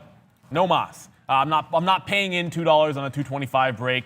That's just, for me, that's a little bit reckless, so I'm not going to jump into it. It looks like it might go here on snow, but if I couldn't have caught it within the first dollar, just no way I wanted it. There you go. If you're willing to pay up $2, yeah, you might be in the money right now, but if it snaps back down, you're probably having to give it to like 220. So that's $7 worth of risk. So you must need to think it's going to like 35.40. Oh, ho-hum. There's just another dollar right now on Square. So Square making moves to the upside right there. Bang, we're long 154.04 there, out a little bit here, but holding the rest now for this break to the upside here. 155 and change, just took some out, 155.08. You see on the board where we're long, 154.05 on Square. So a nice little dollar win there to bring everything back to life a bit here. And AMD, we're still giving it to the high side now, but you can see we've switched over to the ES. We are still pushing highs on the ES, and included on that, of course, is the NASDAQ. So if we go over to the NASDAQ 100, you're seeing that also right now ticking new highs as well. So obviously AMD is going to be a little bit of a kicker on that run. So right now we've been trying to short AMD. Unfortunately, we started here and then this happened. Bang, Mitch McConnell coming out, I guess. I'll leave this one to Brendan, but I think he came out and said that the elections won't really be that tested. Everything should be running smoothly post-election, despite what Donald said yesterday. So watch out here, 77.11 coming through. I'm just going to cancel because I don't have as much shares anymore. I don't need to worry about getting blown out off the top now. But AMD, I still like the short up here, but I've liked it the whole way. So it's a losing stock for us, but we do want to play this game continually here on AMD and see if we can't catch a big mover just in case this market, for some reason, wants to turn around here, guys. Yeah, I mean, for some reason, there goes Tesla up to 385. It's in my head, and this is sort of, if you were trading this stock, pre-split on the way up to like 1,000, on the way up to like 600 even, 87 was a psychological level that every single time it would make a run at the even dollar price would sort of stall out there. So when I see something like this in the afternoon, right here at 87, forming resistance, I was anticipating maybe a break of 85 that would get me into something. That's why I said pre-market I was looking at 387. It looks like if you just stuck with the even number and kept it as simple as possible. It's hard to see here, but the high of the day, 385. That was the first turnaround point, so that was a good scalp win. If it turns around here and then goes back to the upside, I'll throw that 387 out the window because it'll be testing that price like only a couple of bucks away. You can't split hairs. You're not always going to be precise with those levels. Still in that Nikola. But I did move my stop. If it breaks 19.50, I'll get out instead of 19.50. So I'm tempering my expectations to the downside and tightening my stop to the upside. Brendan, what do you got? We mentioned this one right at the end of the show yesterday. Darden Restaurants, guys. Restaurant operator, obviously earnings not so good. However, they did issue a second half of the year forecast, which was a little bit positive and better than expected. So they are starting to see traffic pick up again. No words in the report as far as a second wave or the effect of a second wave. But Darden Restaurants, 5% after earnings, guys. I called, that was another name that I called yesterday. Darden would report better because, again, they're the ones that have a chance to survive. The cold weather's coming here, and unfortunately it's not a NASDAQ stock, it's a New York stock. A lot of the small businesses, like for example, we went out last weekend, obviously it was to a chain. The patios are gonna close, man, once the winter comes, and it's coming fast. Although today it's 27 here in Toronto Celsius, but it's coming fast, and Darden, of course, has the space with Olive Garden, a few other restaurants as well. So a nice little move upside for them. $95. Wow. Too rich for my blood, but easy call there on Darden. Watch out for NASDAQ coming to the upside again. Our AMD flushed down, and we were able to take some more out in the 50s and 60s. But here it is again, a chance to reload back up here near 77. I'm just so nervous how many times it's come up here. But it's been working for us. But the NASDAQ could take out the top, and then we'd lose. But let's take another short here, AMD. Yeah, this 95.50, just looking at Peloton for the first time today.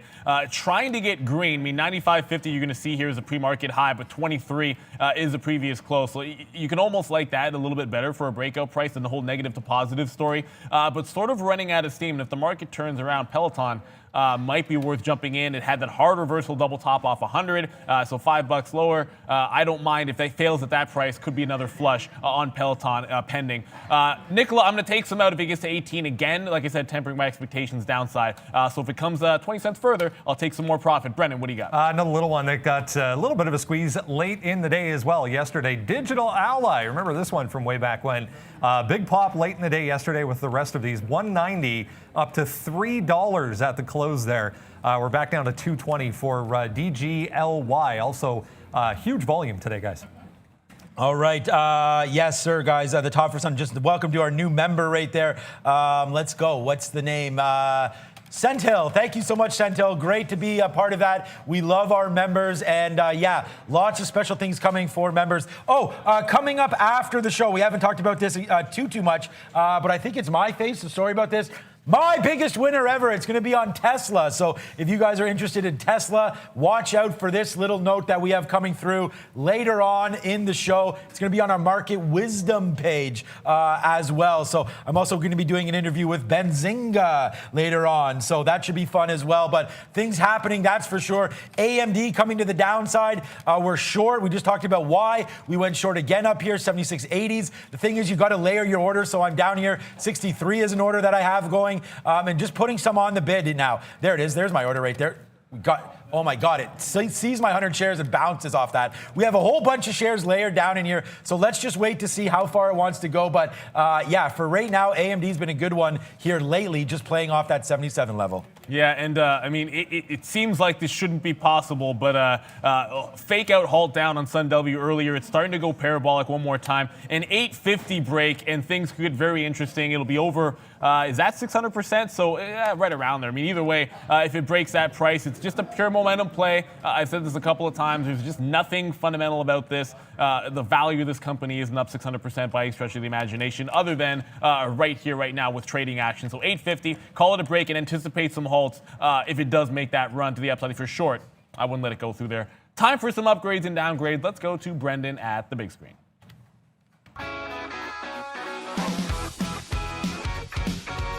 All right, guys, we mentioned a couple of these already, but let's have a look at upgrades on this side. Some significant downgrades on this side. Movers, anyways. Penn, we talked about already on that side, but Bed Bath & Beyond, the strongest here. Having quite the day. There's Square, Oracle, FedEx as well. Catching a price target increase I noted this morning. COTY, yeah, very weak. I'll show you that one in a second here. And Stratasys, 4% to the downside. couple of price target increases or decreases rather on that one. FedEx here back to 244, but big time flush off of the open down to 240. So a nice little recovery there, trying to go through that pre-market high for FDX. We mentioned that one 2 days back. On positive news, COTY, the other one, 4%. I mentioned nice short here through the open, 290 all the way down to 260, bouncing off that point. But higher relative volume on that one as well, guys. I just want to thank Ralph there for the super chat.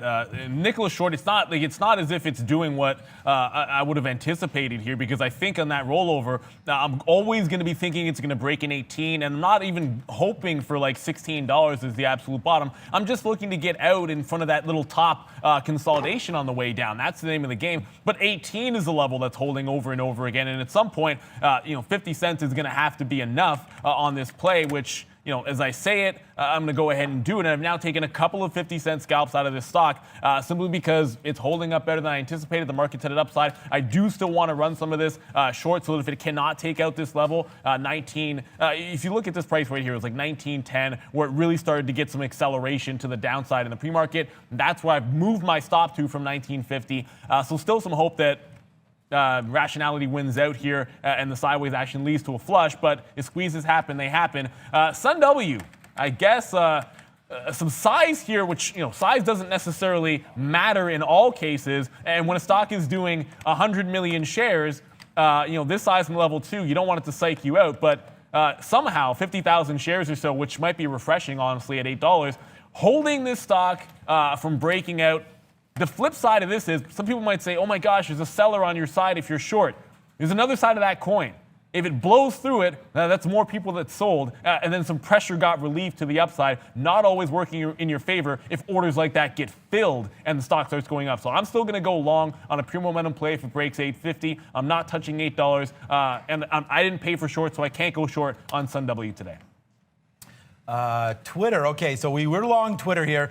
Small hit, but good thing we got out, because Twitter now fading back to the downside. So we still have that AMD trade. We've been talking about that a little bit. And now we're looking at Twitter, man, 43 and change. Yesterday's bottoms nowhere near. This is still a 3-minute chart that I have up, but this is 43.56, bouncing off that number to the number, it looks like. 43.50 or so was that jump spot there. So we stopped on that for Twitter. So 43.50, I just want to give you guys that little look. Might have been a great little spot to think about going long anyways, up there. So AMD comes right back to the upside. This is just looking like the NASDAQ wants to keep breaking. It keeps bouncing its head off high side right now. So I think this is definitely one to maybe let settle down just a bit. Again, on AMD, this is why it's going to look nuts. Let's put the 1-minute chart here so you guys can see everything that we've been doing. Look at all of these outs, all basically in the 60s off 80s and 90s shorts. So if it goes upside, yeah, we'll lose and we'll take it out on the top. But we just did take another little piece there in the high 90s this time. So now our average price is 90 on the dot. If we can get this back down to 60s, we'll take a little bit more off there. But right now, we do like our chances for AMD. We still have 77 and change as a spot. Look at this right away, guys. There it is, a nice little 20-cent win on AMD, but it's not a win unless you take some off. So let's get some off here at 83 if we can. Here it comes back to the upside.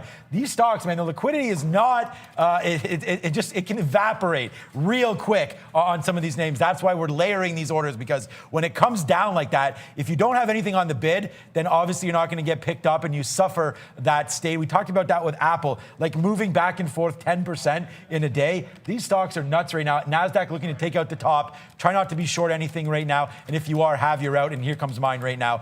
There it is at 76 and change. So we reverse and get out of AMD there, guys. Watch NASDAQ. And for a short that's leveling off a little bit, Solo just seemed like, and it has been the most stable of these, where, not really threatening to the upside. It's a bit of a pullback. This is Electra. Mechanic, I don't know, whatever it's called. I'm going to call it Solo, guys. It is what it is. You can go read the name on Yahoo Finance or something if you want to. But this one holding this 260 level, so it doesn't look like it wants to give me any more than 20 pennies here. I'm still hanging on to the short. I'm not going to move my stop just yet. I like this 290 level. If it can hold there, fair enough. I'll risk 10. If you're making 15 to 20, that's going to be fine. But if it does make a push to the upside, this is a name that still could make a run at its top. If you're looking for one of these ones that could get a little bit crazy, holding this little bottom here, it had support at 240. It wouldn't shock me if a $3 break sent this one going bananas here. So I'm going to be out before that happens at 290. I don't want to turn winning trades into losers, guys. Not on days like today. Brendan, what do you got? A little one here, KC on the NASDAQ down big time today. If you are watching this one, guys, this is Kingsoft Cloud Holdings in the cloud space. They had a large equity offering that was announced in the pre-market there. So that was the reason for the move to the downside. However, just took out 30.50 there on a big volume spike back to the upside, guys. Okay, and we told you we did reverse a little long here on AMD, so we're long at 12s. It just rips up to 25 there. So let's get some out if that does happen again. Actually, my order's at 22, so I think it stopped literally at 21. Like, I can't make this stuff up. This has happened to me so many times today. My order's at 22. It stops there at 21. So, okay. But now we're going more upside here. Look at the NASDAQ coming back in just a little bit. I did want to look at Facebook. Facebook, remember, was weak. Not anymore, man. Facebook up that 0.76 now as the market continues to make new highs, especially in the NASDAQ. A lot of these stocks coming through right now. Facebook, just one of those. But see, this is what I mean. We're super choppy right now in a lot of these markets. So you got to watch out for some of this. I did like Facebook breaking back downside here. It has been weak as of late. They do have Facebook shops now, I believe it's called. And that's going to be a big one for the stores and for some of the stay at home. So I believe that's probably why this stock is moving higher right now. But if NASDAQ does fail, I think the best short's going to be Facebook. It's just a matter of getting in at the right time and the right price. As Apple, Rob, now 109.50, making moves back to the upside. Sorry about that one, but here we go. Apple 109.30, still trying to take out new levels here, guys. Yeah, and another name making moves on obviously decent volume for this stock, at least. AMC about to, well, I shouldn't say about to, it's got 10 cents to go, but making a test of $5. It just ramped up like 15% from the bottom. It's going to only show like 1.5%. That's because it did flush initially off the open. So a bit deceiving if you look at the percentage change, making some fresh highs here. I would look at this one, and I'm not going to short this one until we get close to 525. At some point, I just anticipate there's going to be a rollover here. Nicholas still holding 19. So this 18 to 19 channel does feel like it's the place to play. I've taken off what I will at this point. We're going to see if we can't roll the rest, like I mentioned. Where's AMD As now? far as Aurora Cannabis goes, it's starting to roll over, and we saw that we beat this one up yesterday on a nice little breakdown trade. That was through $6 here. We also talked about this level. If you go all the way back to that the pre-reverse split, that 530 price area was the previous low. That's where it's trying to hold through today. So that 530 level we gave you looks like it's holding the top. It's going to be hard for me not to short in front of it. Only pennies away here, but there's a lot of them today. Time for a small cap recap. Let's go to Brennan.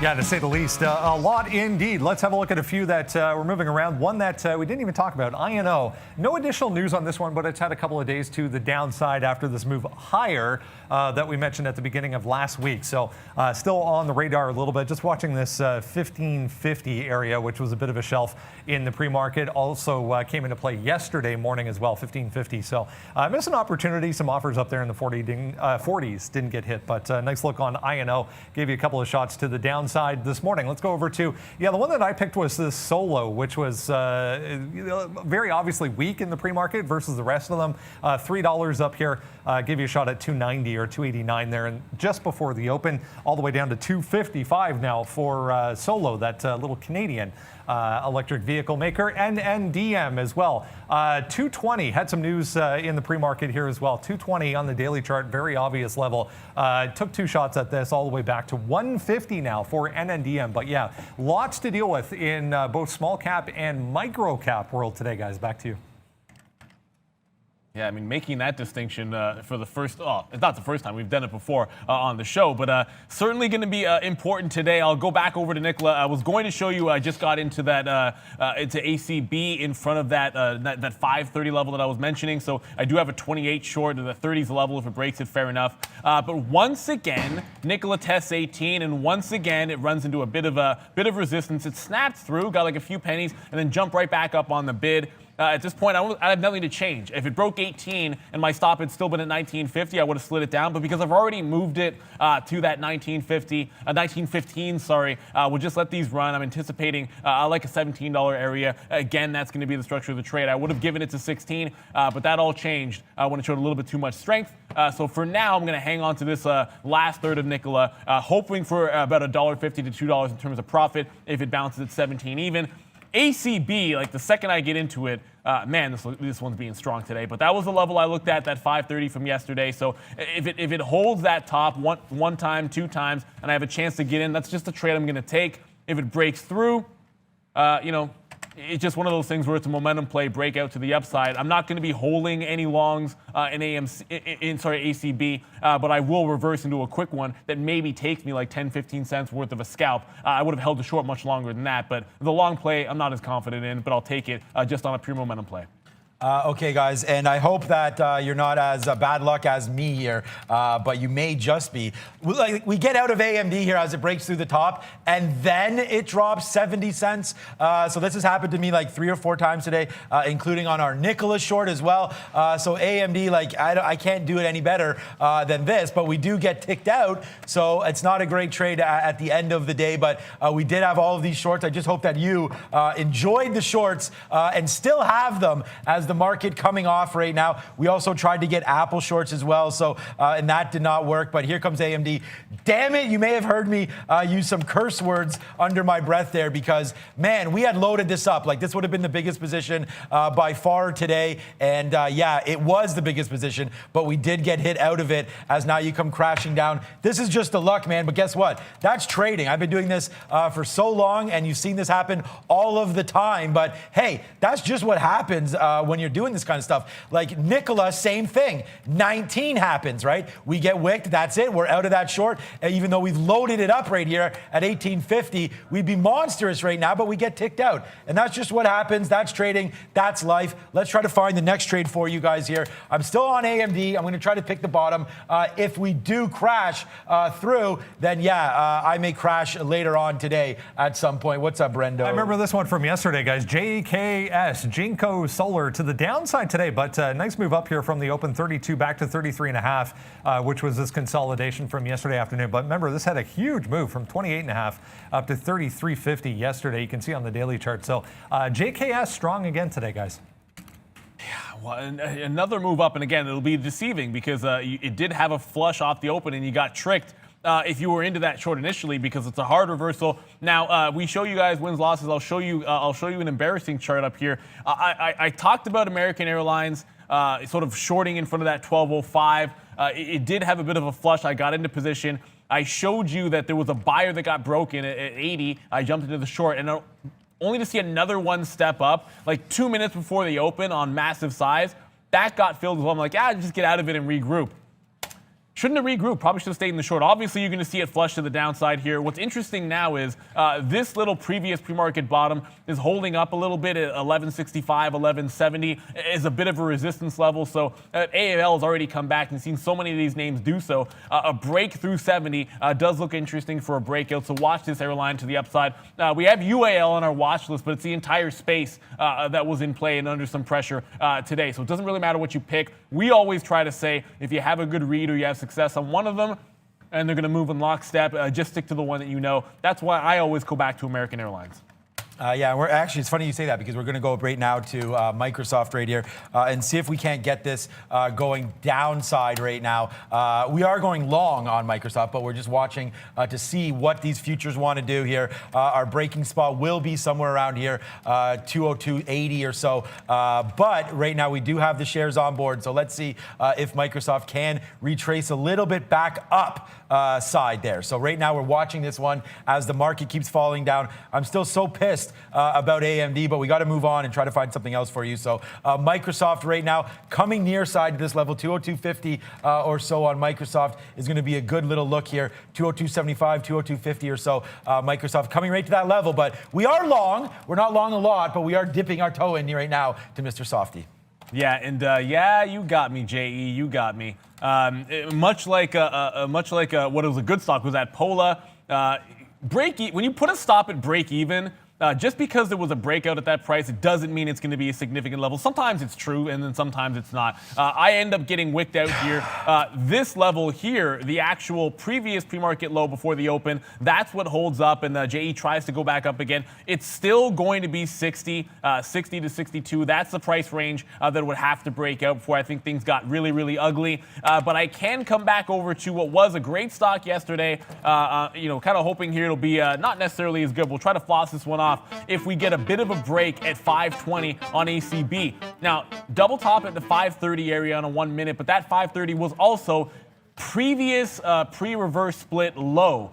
So hopefully that support-ish turns into resistance today, which we're seeing happening. And if we roll over, I'll start taking profit on the south side of 520 all the way down into VWAP. And $5 even, which is another psychological level. I'm not anticipating making more than 10, 15, 20, and then 25 pennies on this trade. It's this channel that I'm working with here. If it takes out the bottom, fair enough. It made a bigger move yesterday.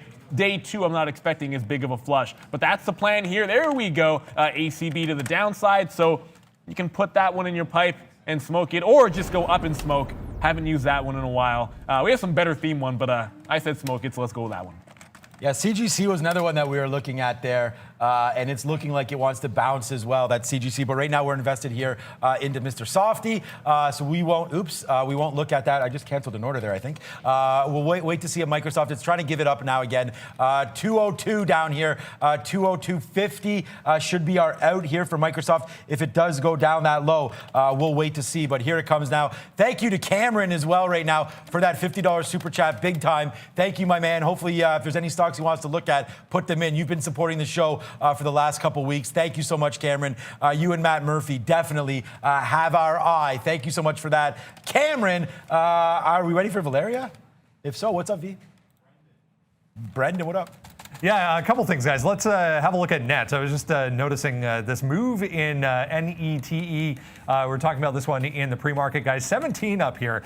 What an opportunity this was. Huge resistance on the daily time frame. If you go back to July at 17. This thing has now come off $7 to the downside. It just broke 10 bucks. Wish I saw that NETE a little bit earlier on. Guys, Valeria is watching what is happening over in Europe today. About an hour left in the session over in European markets today. What's up, V?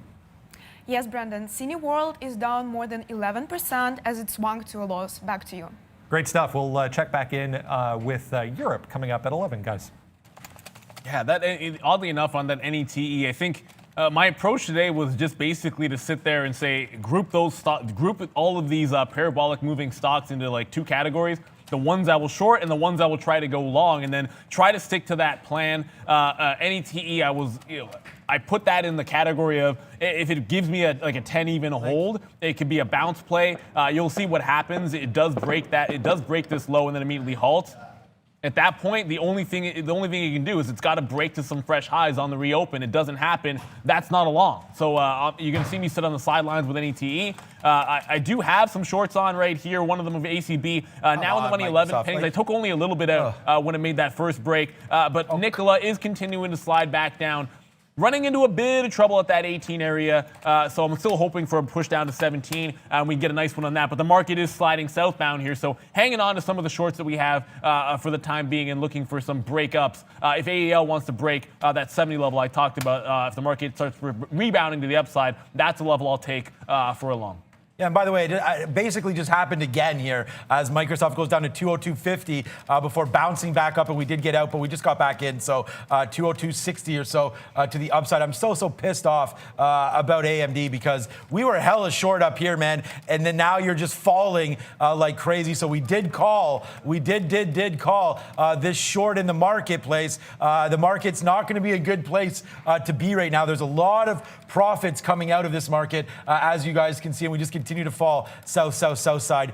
Give it to us, Brendo. In case anyone needed another one of these renewable energy names to look at, this is PECK, P-E-C-K. Yeah, 180%. It's been halted pretty much every time it opens, but halted again on a volatility spike here. This is another one in the renewable energy space, guys. Just broke 950, was $4 in the pre-market. Of course it was. Look, obviously, the volume on some of these is a heck of a lot higher. Multiple halts to the upside. very, you got to be very cautious if you're trading something like this, because if it starts moving and then opening only for like a minute before it starts halting again, you're basically at the mercy of these halts. And if you don't have the tools available to you, like market on open orders, those auction orders that we've talked about, we drop videos about these as well. If you don't have those tools available to you, you don't want to be necessarily trading actively intraday in some of these. So PEC, I'll have it on the radar. I think what'll happen sometimes is the first down halt in consolidation gives some structure to the trade, and there's some better, I guess, price discovery that's maybe a little bit more manageable. So that's what I would wait for here on PEC. That's all I'm going to do.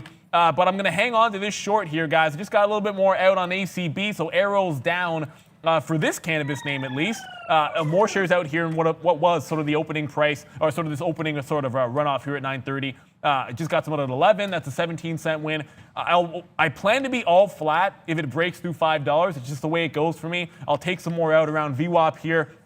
Nice level at that 5:30. If it makes another test at that top, it's a long break. I'm not going to be going back into the short if it bounces off VWAP. I'll be looking for a long break if it retests that 5:30 price. But looks like when you have something on the watch list from the day before, like I keep mentioning, keep that one around if you guys have it, if you haven't signed up. And if a key level works one day or it looks good one day, don't ignore it the next, because it could come into play. That 5:30 coming into play here in ACB. Don't keep pushing Microsoft. I'm back down to that 202 level that we identified and that we love. So we are back down to Microsoft right now. We have a lot of shares long now on this name. So we're trying to run it back to the upside here. And just the market doesn't want to go. So unfortunately, we gave up the ghost on our short there with AMD. And now it looks like our long here on Softy is going to get squashed as well. So yeah, we're going to give it back down to 202. I don't know what to do, man. We were short at the top and got stopped out. So today is just a day of stops hitting for me, including obviously, like, where's Nikola now? Like, we were multiple hundreds and hundreds of shares short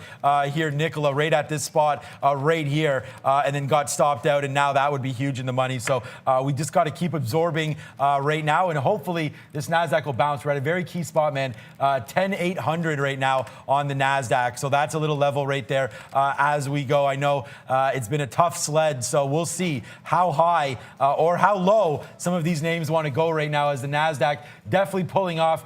Just crazy that we had that short bias, but today not working out for us whatsoever on this Microsoft long. So again, guys, we'll have to flush ourselves down as this is going to look like right now breaking 202, but we're long at 202.50. It's a 50-cent hit. It's just the number of shares that we have right now is probably it's fine. I'm comfortable with them. It's just we can't get anything popping here to the north side. If it does go, then this will be a very, very good trade. But here it goes right now, breaking down the downside. So there it is. So we got flushed out there, pants down today on some of these stocks. As there goes the NASDAQ breaking, man. We tried to get Apple short as well up here at 109 and didn't get it. So watch out for some of these names as they continue to fall, guys.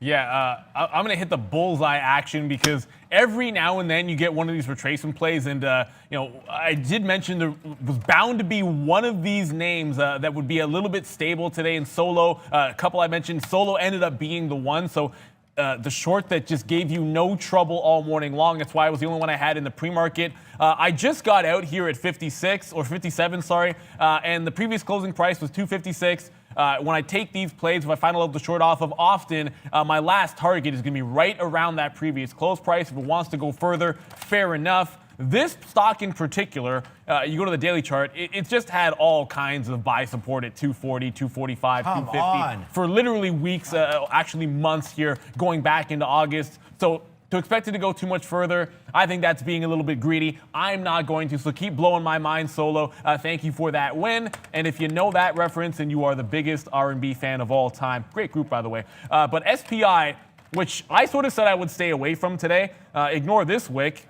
This level here at 20, I mean, it's been holding what was the afternoon, the pre-market bottom before it ramped up. It's been holding below that. Because I wasn't willing to pay an astronomical price for shorts, I was only looking for long breaks, and once it starts halting down on you like that, that game is also done as well. So that's why you won't see me involved in SPI today.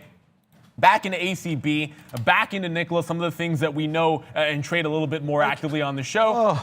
The SPAC play, I mean, look, SPAC as well, guys. This one down 8%.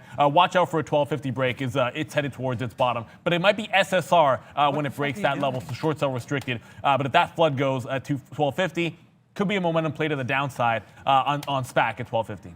Okay, we went back long Microsoft again, like as if, like you just keep getting stopped out and then it rips again. So we're back long here. Now we got a good price, 202.01, and we just took some out. So Microsoft's not going to be that big of a mess for us. We just need it. We need the NASDAQ to go. Obviously, it's trying to bounce. We gave you that 10,800 level there. It goes down to 10,785. Now we're going to see if it can bounce back off. It stops at VWAP here and then does not continue forward. So we go long here, hoping that maybe was the bottom there, that tipping point right there, hoping for some bottom wicks there. We're waiting at 202.50, see if we get some out on this one, make a little bit of that money back. But right now, look, now, of course, the futures do not want to go there, fading back in. It's embarrassing for me to look back at where AMD is right now off of this 77 short, but it tried to go backside as well and failed. So a lot of these stocks just can't get going northbound, Brendan. We've been seeing a lot of weakness, guys, today throughout the entire session from SPACs. All of the SPACs kind of in negative territory. DPHC on the watch list. FMCI I mentioned early on. There was a little mention or a little note that came out earlier this morning about SEC Chair Clayton saying that they're going to take a closer look at some of these deals. So negativity across the entire group on that as well, guys. All right, and there goes Microsoft. So out of that last little bit there, this one was fine because we took some winners out there at 30 and then got out basically at 7. Like, look where we get out again, right at that bottom, and then it rips back up. So we're just going to have to wait, man, to see if there's any momentum here. I can't keep trying to bottom pick. We were already hot fire on that AMD. I hope you guys have that, but the market just looks like it keeps wanting to fade through. 201.50, if I'm going to try anything, is going to be that on Microsoft, and it's coming through right now. So 201.50, let's try to get the long and then support it off that level. Yeah, I was just mentioning in the chat, guys. Look, PEC is going. You can see what's happening to the stock. I mean, 350. It just halted again at 11 even. Look, this is very, very dangerous. If you're gonna be chasing it to try and go long up here, I think it's a little bit nuts. I think if you had it early on, you can reason saying if you get it at 6 or 7 and you're giving it back to 4, there might be some support down there. You know where it might fall back to. If you're longing at $11 and you're not prepared to lose 50%. Then I don't know what to tell you. It's starting to get a little crazy, and to go even further than that back to the downside. There's not enough liquidity here. It's a pure squeeze play. It can't even hold trading for a minute before halting again. So that shows you the lack of liquidity on PEC. I'm not touching it until it actually stabilizes, and even then, it's not a guarantee whatsoever. I did mention, of course, ACB, where my target was going to be. And I'll stick to form here, guys. I do get some more shares out, anticipating some consolidation around 5. This is the pure play off that double top, and then getting it out in front of VWAP. So I'm not going to be greedy with this. If it hangs around here, I'll get the last of it out. If it falls further, that's great. I'm looking to see now if it can push back up and take the top off. That would be a bit of a long break to try and fill in some of that gap from yesterday's price action where it had that huge flush going through 6 even, guys. So that's the play on ACB. It's been a good one. Nikola is bouncing off 18, so it looks like it was probably the right idea to start taking profit off in front of that level. Stronger than I expected today on Nikola. ACB, maybe not so much. Okay, finally, man, you can see where we're long. We're long at 93 right now on Microsoft, and just looking at this bounce here off that 10,800, we're going to have to try to catch something right now. You guys want it. There's a little banger for you right now. A big win here on Microsoft, 50 plus cents, but we keep on staring these in the face and not taking them, but we are going to start getting out of this one as it comes up to the 50 level right now. Let's just get out more. Money, but the one man with the most money around here is Brendan Wickens. Looking at that sector watch now. Give it to us. I love this part of the show.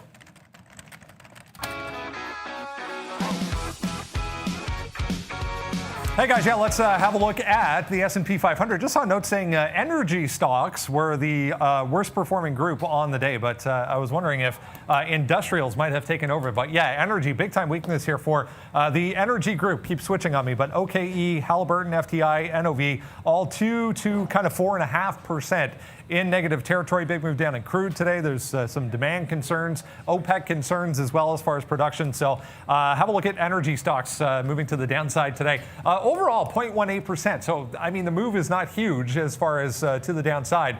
We were up, however, if you remember the last time we spoke, 0.2% for the S&P. So consumer discretionary stocks, you can see KMX, the big one, 12.05% to the downside. Etsy here as well, 3% in negative territory. BBY, we have Orly, GPS, L Brand, some of the apparel makers starting to catch a bit of a sell action today. Under Armour here, a couple days in a row to the downside for UA and UAA. We mentioned this one earlier in the week, 4.5% today. To the downside. Yeah, here's all the cruise lines really getting hit today on COVID concerns. So NCLH, CCL, RCL, 3.5 to kind of 4.5% to the downside. DRI standing out there. There was positive news on that. But Marriott, Hilton, and MGM, also hotels getting some pressure to the downside as well. So travel stocks leading as far as individual names in that group. As far as tech shares are concerned, there are a few that are doing well, mainly in the semiconductor group. AMD we've been looking at, NVIDIA as well, 1.9%. I mentioned Taiwan Semiconductor, another one having a nice day as well. But ACN over here, PayC and DXC offsetting all of that and then some, 2+% to the downside, 0.16 for the overall S&P 500 in negative territory. Let's go back to Sean. Yeah, come back to me here, guys. And yeah, it's been a wild ride here. We keep saying that over and over again as the market tries to go through the roof early, but then comes crashing back down. Now we are with Softy and a bunch of nice outs there on Microsoft, man. Some really great ones up here in the 70s and 80s as we ripped through. We bounced off 10,800. We knew this move was coming. We did get stopped out there at VWAP, which was fine. But look, the reload comes into play, and then we're getting out. Like when we're getting long at 201.90, 202 O's, 20, you know, and then our out down here, we get hit in the 60s and 70s, and the next thing you know, we're taking dollar winners upside. So that's pretty good risk management on the Microsoft trade. We just need it to go. You can't make money if stocks don't go for you. So right here, Microsoft needs to go up a little bit more, but we have been taking it off. We are noticing that the NASDAQ there does stop at about 10,824. So watch out. We just get touched again at 37. So yes, Microsoft this time gets lined up and bold right over. So good trading on this one. We will maybe look to see if it can still hold this bottom. But for right now, we're basically out. We have about 15 or so % left of our Softy trade, now long at 201.90. These things are ridiculous, man. So look, when I said there's a break at 60 on JE, it's not that the level wasn't legitimate. That's what I was watching for. That's where I was able to get out in front on the first long at 45. It's just that after it pulled back into like 40 cents, I wasn't actually expecting it to happen. And of course, yeah, it does. Why not pump it up on volume another time? Whoever actually is buying these things, it is what it is. I'm going to play momentum. The last time I just randomly put a break-even stop when I took some shares out on the way up. As you see, I did into 70 cents here. $1 would be that next level to the upside. But this time I'm actually going to try and give it a little bit more room. If I'm going to hang on for a parabolic, it's already gone parabolic a couple of times, for a ridiculous nonsensical move to $1. If I'm going to hang on for that, then I want to make sure I give it some room. Instead of that break-even like I did the first time, I'm going to go with about 55. So this time, we'll take some of that profit, roll it into like 5 cents worth of risk, which, it's not nothing here at a 60-cent entry point, and then see if it takes a top off one more time. So I started short this stock, and everything was going to plan at 40, 35 cents. Looked like it'd be one of those days where I'm just sitting in the short all day long, and then a nonsense ensued. Reverse long at 45, it goes to 60. Long again at 60, it goes to 70. If it goes to $1 at this point, I will not be surprised by anything here that I see. You have these levels here. This one unfortunately wasn't on the watch list, but when we go over the watch list, if something is not there that we know is going to be actionable, we'll let you guys know if you're tuning in. It was a bit of a late entry for us here, but definitely worth it if you got it. Looks like it is going to try to break through that 70 range. I'm giving it to 55, and I'm working it out all the way up to $1, maybe? Oh, Softy right now. There's a dollar winner right here. More than a dollar winner now on Microsoft as it just rips to the north side there. Watching the futures start to head upside. Big trade there on Softy. So, yeah, as I said, the risk reward is there, and that's what you got to do. You hit that. You hit it to the upside. You guys have been waiting for some bags. Bang, there it is. A nice little win on Softy, finally taking that stock to the north side. Wow, CCL, just noticing this one. Carnival Cruises down to $13 right now. Yeah, this is pretty low. Wish we would have noticed this before in the pre-market. $13.40 here for CCL. What does this look like on the daily, guys? Quickly here, if I can get it. Daily chart, okay, yeah, I've talked about this being below the 50 period. You guys know that over and over again, but I guess there's that level. I shouldn't be that surprised that we're down here because 1290 is the low. But we haven't seen these levels, guys, back to the beginning of August. So a nice move up for CCL up to 1819. Now coming back down. So the daily chart not telling me a whole hell of a lot. The 1 minute neither. It's already 1050. So let's switch over to a 3 minute chart here. Have a quick look at CCL. Just in a little bit of a range right now. But wow, that really took me by surprise. Microsoft, we just took a little bit out there for the top. You see all these wicks. We did get stopped out there. Average did. Now busting it to the upside. Already 66 fills here on Mr. Softy today as it's still making moves to the upside, but a nice little win there for us here on Softy. What's up, B? I mentioned there was strength in some of the retailers early on this morning. This one a little late to the party, but Michael's guys just popping up on a volume scanner. Look at that volume coming in through that high. That's early on high, around $10 there for MIK, guys. Yep, from 45 to 60, from 60 to 80. JE just made another move to the upside. Like, it looks like it could possibly halt for the first time, which would actually make sense. But just as that happens, it starts to slide back down. So if it does come back in, it looked like 81 was that halt price. If it does start to come back in, the halt is off. At this point, like I said, I'm going to give it all the way back to like 55 or so, not even break even. It's already been a second crazy move to the upside. So twice it's put in like 30% moves up that we were able to catch, 45 to 60, now 60 to 80. $1, it's not just a psychological level. It also happens to be the pre-market high as well. So if it can get up there, it can get up there. It is what it is. I don't have much left of this position because I don't really believe in holding on to these things forever when it's nonsensical, these prices. If you stop to think about it, there's just no reason why JE should be trading at $1. It doesn't mean it can't, guys. As long as people are willing to buy it at that price, it is what it is. It's going to continue to move. I need to get you guys back to AL.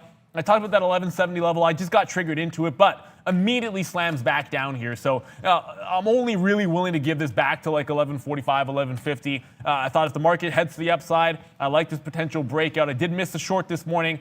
I shouldn't say I missed the short. I got tricked out of that short. I got shaken badly on that one because I did have it pre-market. If this happens at 9:30, I probably have a better chance of holding on to it. But now with the long trade, I'll give it 20 or 30 cents and no more on American Airlines. There it is, $1.40 right there, win on Microsoft. So we just letting you guys know that we just took that out there on Softy. Also, man, new position alert. Apple is back in the building right here as we're just thinking that run may have been a little extended there on the NASDAQ. We'll wait to see, but we are short Apple right now, 63s. So we do have some targets down here in the 20s and whatnot. If we can make it, we just took it out at 50 there. We took out 10% there at 50. We'll have some orders layered down here in the 20s. But yeah, we just did want to let you guys know that we are back into Apple and some nice outs here on Microsoft on the way up. Didn't hold enough. Never seemed to do that. But here we go. Microsoft now fading. So that looked like a good one. Hit the cowbell for the out on there. And then Microsoft. Now Apple coming back to the downside. That's a 25-cent winner. And boom, we just get out right there as well for a nice little win on Apple. Crashing back down to the downside right here as it's coming hard down now 30 cents. Watch this NASDAQ. We just told you maybe it was a little overextended. So take that 25 cents and run. But I'm interested to see what the US dollar is doing here today. So let's give it to us from Brendan on Money Talks.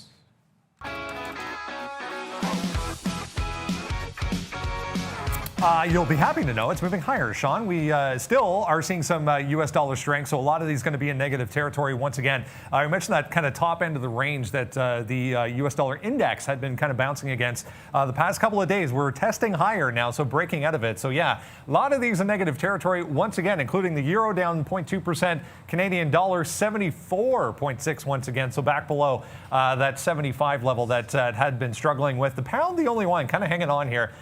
testing in negative territory, but it was actually higher early on, but starting to go negative as well. Both the Japanese yen, Swiss franc are higher. We have Australia and New Zealand. This is becoming a trend. Wow, what a move this has been for both Australia and New Zealand to the downside. Week-long, really, sell-off for these two. Look at cryptos coming back to life a little bit here. I threw up the chart of Ethereum there. It's been the leader in the group for the past couple of days, and you can see why we're bouncing off 315, which was that low that we set way back in August. So beginning of August, we were down there after this huge sell-off. So a little bit of a bounce off 315 for Ethereum today, but both, you can see 1.5% for Bitcoin, 4% for Ethereum today, guys. Back over to you. Thank you, Brendan. I'm not going to be reloading on JE, and obviously, had I reloaded the first time, it would have worked. Remains to be seen if I would reload the second time, whether that would work or not, but I'm not going to be doing it. I'll play these parabolic moves for breakouts, and that's pretty much it. I'm not going to be sitting here holding it all day long. I'm not going to be digging into long positions in any of these stocks. I don't think that's a prudent move, given the way you're seeing these start to trade, and they're just pure squeeze plays to the upside. So the momentum can be taken advantage of as a short-term trader. Of course, we have some tools available to us with stop orders and being able to access if it had halted here on the reopen. I could have just simply said, I want to mark it on open a sell order, and then if it gaps to the downside, I'm immediately out. If it gaps to the upside, I just get immediately out, not worrying about it, as opposed to maybe having a bit of a delay, not having that quick access, guys. Those are the things that you want to make sure you have. I do have a possible negative stock here, and it's going to be that American Airlines. Anytime you get an entry point like this, a previous level, look, this was a breakdown price right off at the open. It tries to break through that 70 mark, and then literally one little tick triggers me in, and it can't go any further. Those could be ugly for you because maybe you made top tick. It stinks if you're short and you make top tick. It stinks just as bad if you make the top tick going into a long. I'm going to give it not too much room here to this 1145. Like I mentioned, my stop order is in, so that'll manage itself. I want to go back over to Nikola. I'm still in this position here, guys, because it hasn't taken out that 19, let alone that 1910 top. Holding a lower high is not a bad sign for us here. I think if it can roll over from this point, we might actually get that target down to around 17. But I'm not changing the structure of the trade at any bit. I've taken a couple of 50, 60 cent scalps off, and now I'm looking for a bigger move with a tighter stop because of the strength Nikola has been showing, at least since that 945 ramp to the upside, where just basically every one of these battered up EV names started making its move to the upside. Yeah, EV space, a spicy one, needless to say here. Okay, 75.40 or so. We'll give this one back downside here on our friend, whatever this is, AMD. We just did take a long breaking upside now as the NASDAQ does look like it wants to hold this 10,800. We'll see about it going upside right now. We did take off our Apple. Apple was a good trade to the short side. It does go up, so we just get out of a little bit there. But we're watching AMD now. AMD has the opportunity to make us our money back, hopefully back upside. If the NASDAQ goes, we're just at that bouncing spot right now, 75. We do have VWAP down here to protect us a little bit. That's what we're trying to use. We are now above that. You do see some of these bottoms. This is when the market was falling, so easy to say we should have got long down here, but that's a missed opportunity because the market bounced off these levels. So right now, we'll wait to see it. Hopefully it's not too choppy. There's lots of market movements to come, man. There we go. We averaged in. There we go. Picked up some at 70 again. We're going to give this all the way down to 75.50 here on AMD. Let's just hope the market continues its movement higher, not back down like it's doing right now. So we'll give AMD just a little bit more room to move. I do like the name, obviously. I'll check back in NVIDIA, see what that's doing. So AMD up 1.3%. NVIDIA, come on, NVIDIA. Oh, up a little more, 1.89% right now. So if we are going bullish on the chip sector, we probably should look at NVIDIA as well. 489 bottom. Let's try to be a little more careful on where we pick this stock up, guys. Macy's down 2% as well here. Yeah, I mean, these charts can be so deceiving because you're going to see Sun, it's going to say up 285%, almost 300, but it's just got cut. It just got cut in half from the top. Now right back to where it halted, down almost at $4 off of the open. If you're holding the bag in something like this, you don't trade without an out. So if you chase this one, this is why I said don't chase PEC. If you did chase it and you're stuck, you have to have an out at some point. Praying it's going to make another parabolic move is probably not the way to go in my estimation. So if it breaks to fresh lows, If I was long, I'd be out there. That's like 355 right now is the bottom, even 4 even. If this continues to flush, you try to remember where it's come from.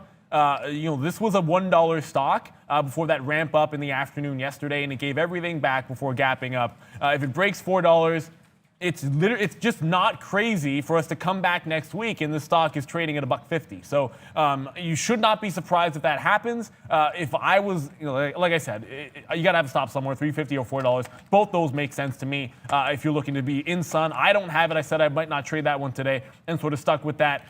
Going over to SPAC. I talked about that 1250 bottom, possible break. It's held higher. So here's one that's looking like it's going a little bit sideways and giving you some support. It's down 7%, was down 10.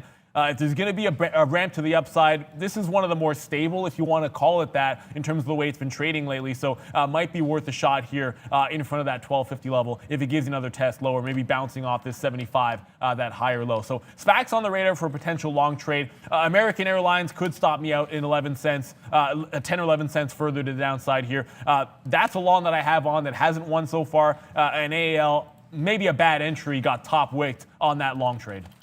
Okay, AMD is making moves to the downside right now, so we have to watch out for that one. Also, Facebook, so we are long AMD here, just seeing if the market can hold it. It doesn't look like it wants to, so we may have to find a spot to get out here on AMD. And we were using this as the bottom, 40 or 45 or so, maybe to save ourselves a little bit of money, 50. But here it comes crashing down. Like I take the long and the market moves the other way. So we just got to wait for this. Again, I'm not going to try to get stopped out early, but 75.40 is a good little number there on that. We also want to look at Facebook to the downside as well, as that has a good opportunity to make some moves moving down. But right now, AMD looks like that's the kicker right here. Going to look hopefully not break through that 75-70 level to the downside. But what's that, Beat? A little bit of merger and acquisition news this morning, guys, involving this stock here, SSP, which is EW Scripps.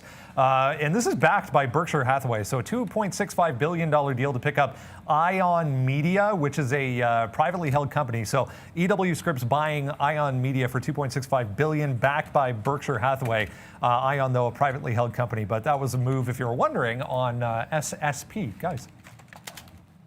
Yeah, just going to add that one to my list here, guys. I saw a great commenter by A-Rob, and A-Rob, I literally just acquired A-Rob in my fantasy football pool, so hopefully he goes off for the Bears. But you're right, prayer is for church or some other thing. It's not for the markets, guys. Sometimes we might use it as a figure of speech, but most of the reason why go now. when these stocks start going parabolic, I'm just going to be heavily taking profit on the way up, because I'm not going to guess and gamble at price levels. I have no idea where it's going. I mean, after 60, I said $1 just because it was a pre-market high. There was nothing else to it. So as it moves up, I'm going to be aggressive taking shares off. When I see size on the offer, I'll take some out in front of it. Each time that happened, I jumped out and got some more out. There was a big seller at 70 that got broken. There was a seller at 80 that came back, actually, and then I just took the rest of those shares out there. I still have a little bit left. And again, this is just because the first time I got out on the pullback, it ended up going again, so I'll hang on to 10% of it and give it a little bit of a stop. So if it breaks below, it was 55 that I was going to use. This bottom here now, 57. So arbitrarily picked a decent price, it looks like. If it breaks lower, I'll be out of it, but we've already made some money here. And this is just in case madness wants to ensue again. I've got a stop level. I know exactly what I want to do with this name. So you stick to the plan. And, it's like AAL. It's going to turn into a loser potentially. But as long as I stick to my plan, it's not going to be the end of the world. Tesla, I have not traded today. There was one level I was looking at. I thought it would be 387. 385 is that current high. I would probably hold off on a breakout long trade until it got to that 87, as good as that even dollar 385 does look. But for now, it just cracked 11 o'clock already. Time is flying, and it's a wild morning already. Time to get to our European update. Let's go to Valeria at the big screen. All right.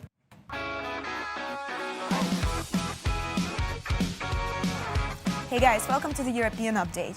Europe is in a very negative territory today. Belgium is declining a lead, 1.62% down.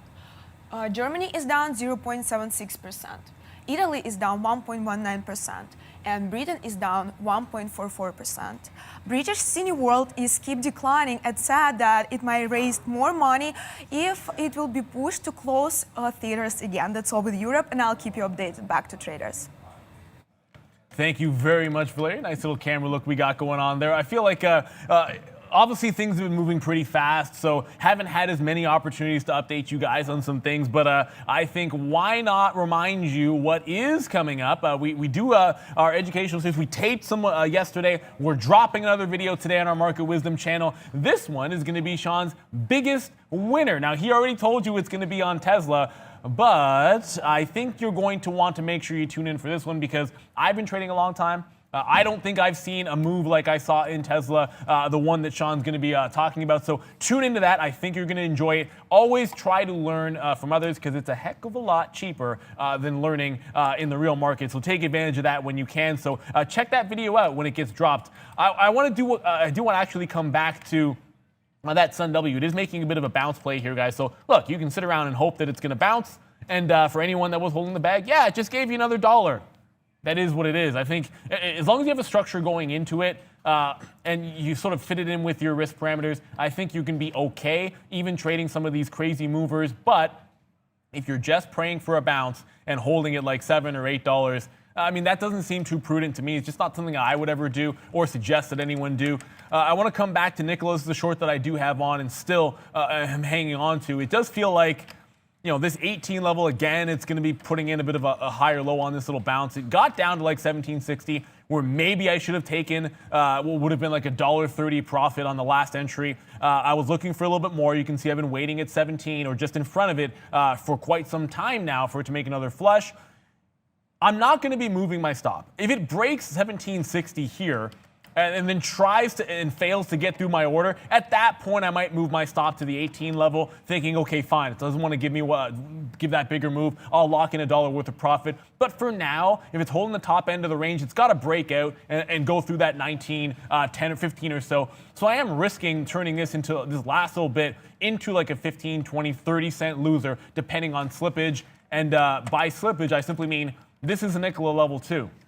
If I have a stop at 19.15, you can see liquidity here. It could break through that price. My execution could come at 20. It could come at 25. It could come at 30. There's always a price you're not willing to pay. But when you have an aggressive stop order, it's a limit order where you're crossing up. I don't use market orders. There's always a price that I'm crossing up towards. I'll usually on something like this go to like 25 or 30 just to make sure you get an execution, guys. So that's what I mean by slippage. Always have to factor it into your risk calculations anytime you're making a trade. Brennan, what do you got? Exact Sciences, EXAS. This was a little while ago, but did pop up here this morning. Just going to double check on the time. It was about 10:30, so half an hour ago. This move started. Went from $72 to $90 now, kind of holding in this range around $90. So they had some positive news when it comes to the potential of a colorectal cancer liquid biopsy product or treatment that they are working on. So EXAS, huge move to the upside on monster volume, guys.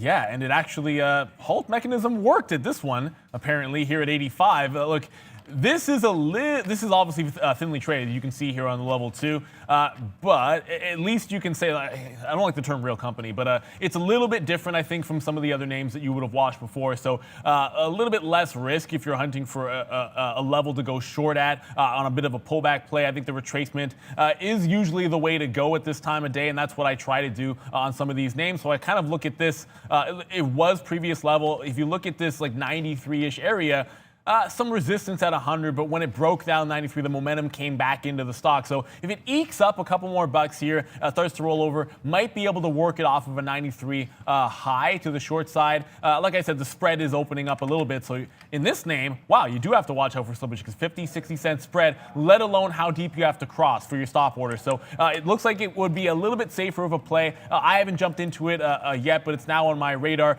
DPHC is also on the radar. This is a name that I wanted to be buying on the dip if it was below 18. It already made a move to the upside, now starting to come back in. Now, why I like it for the short is simply look at the price action in the last 3 days. It's clearly in a hard downward trend. I just thought if it got past that 18, there was some support down below that price. That was why I was looking for that trade to the long side.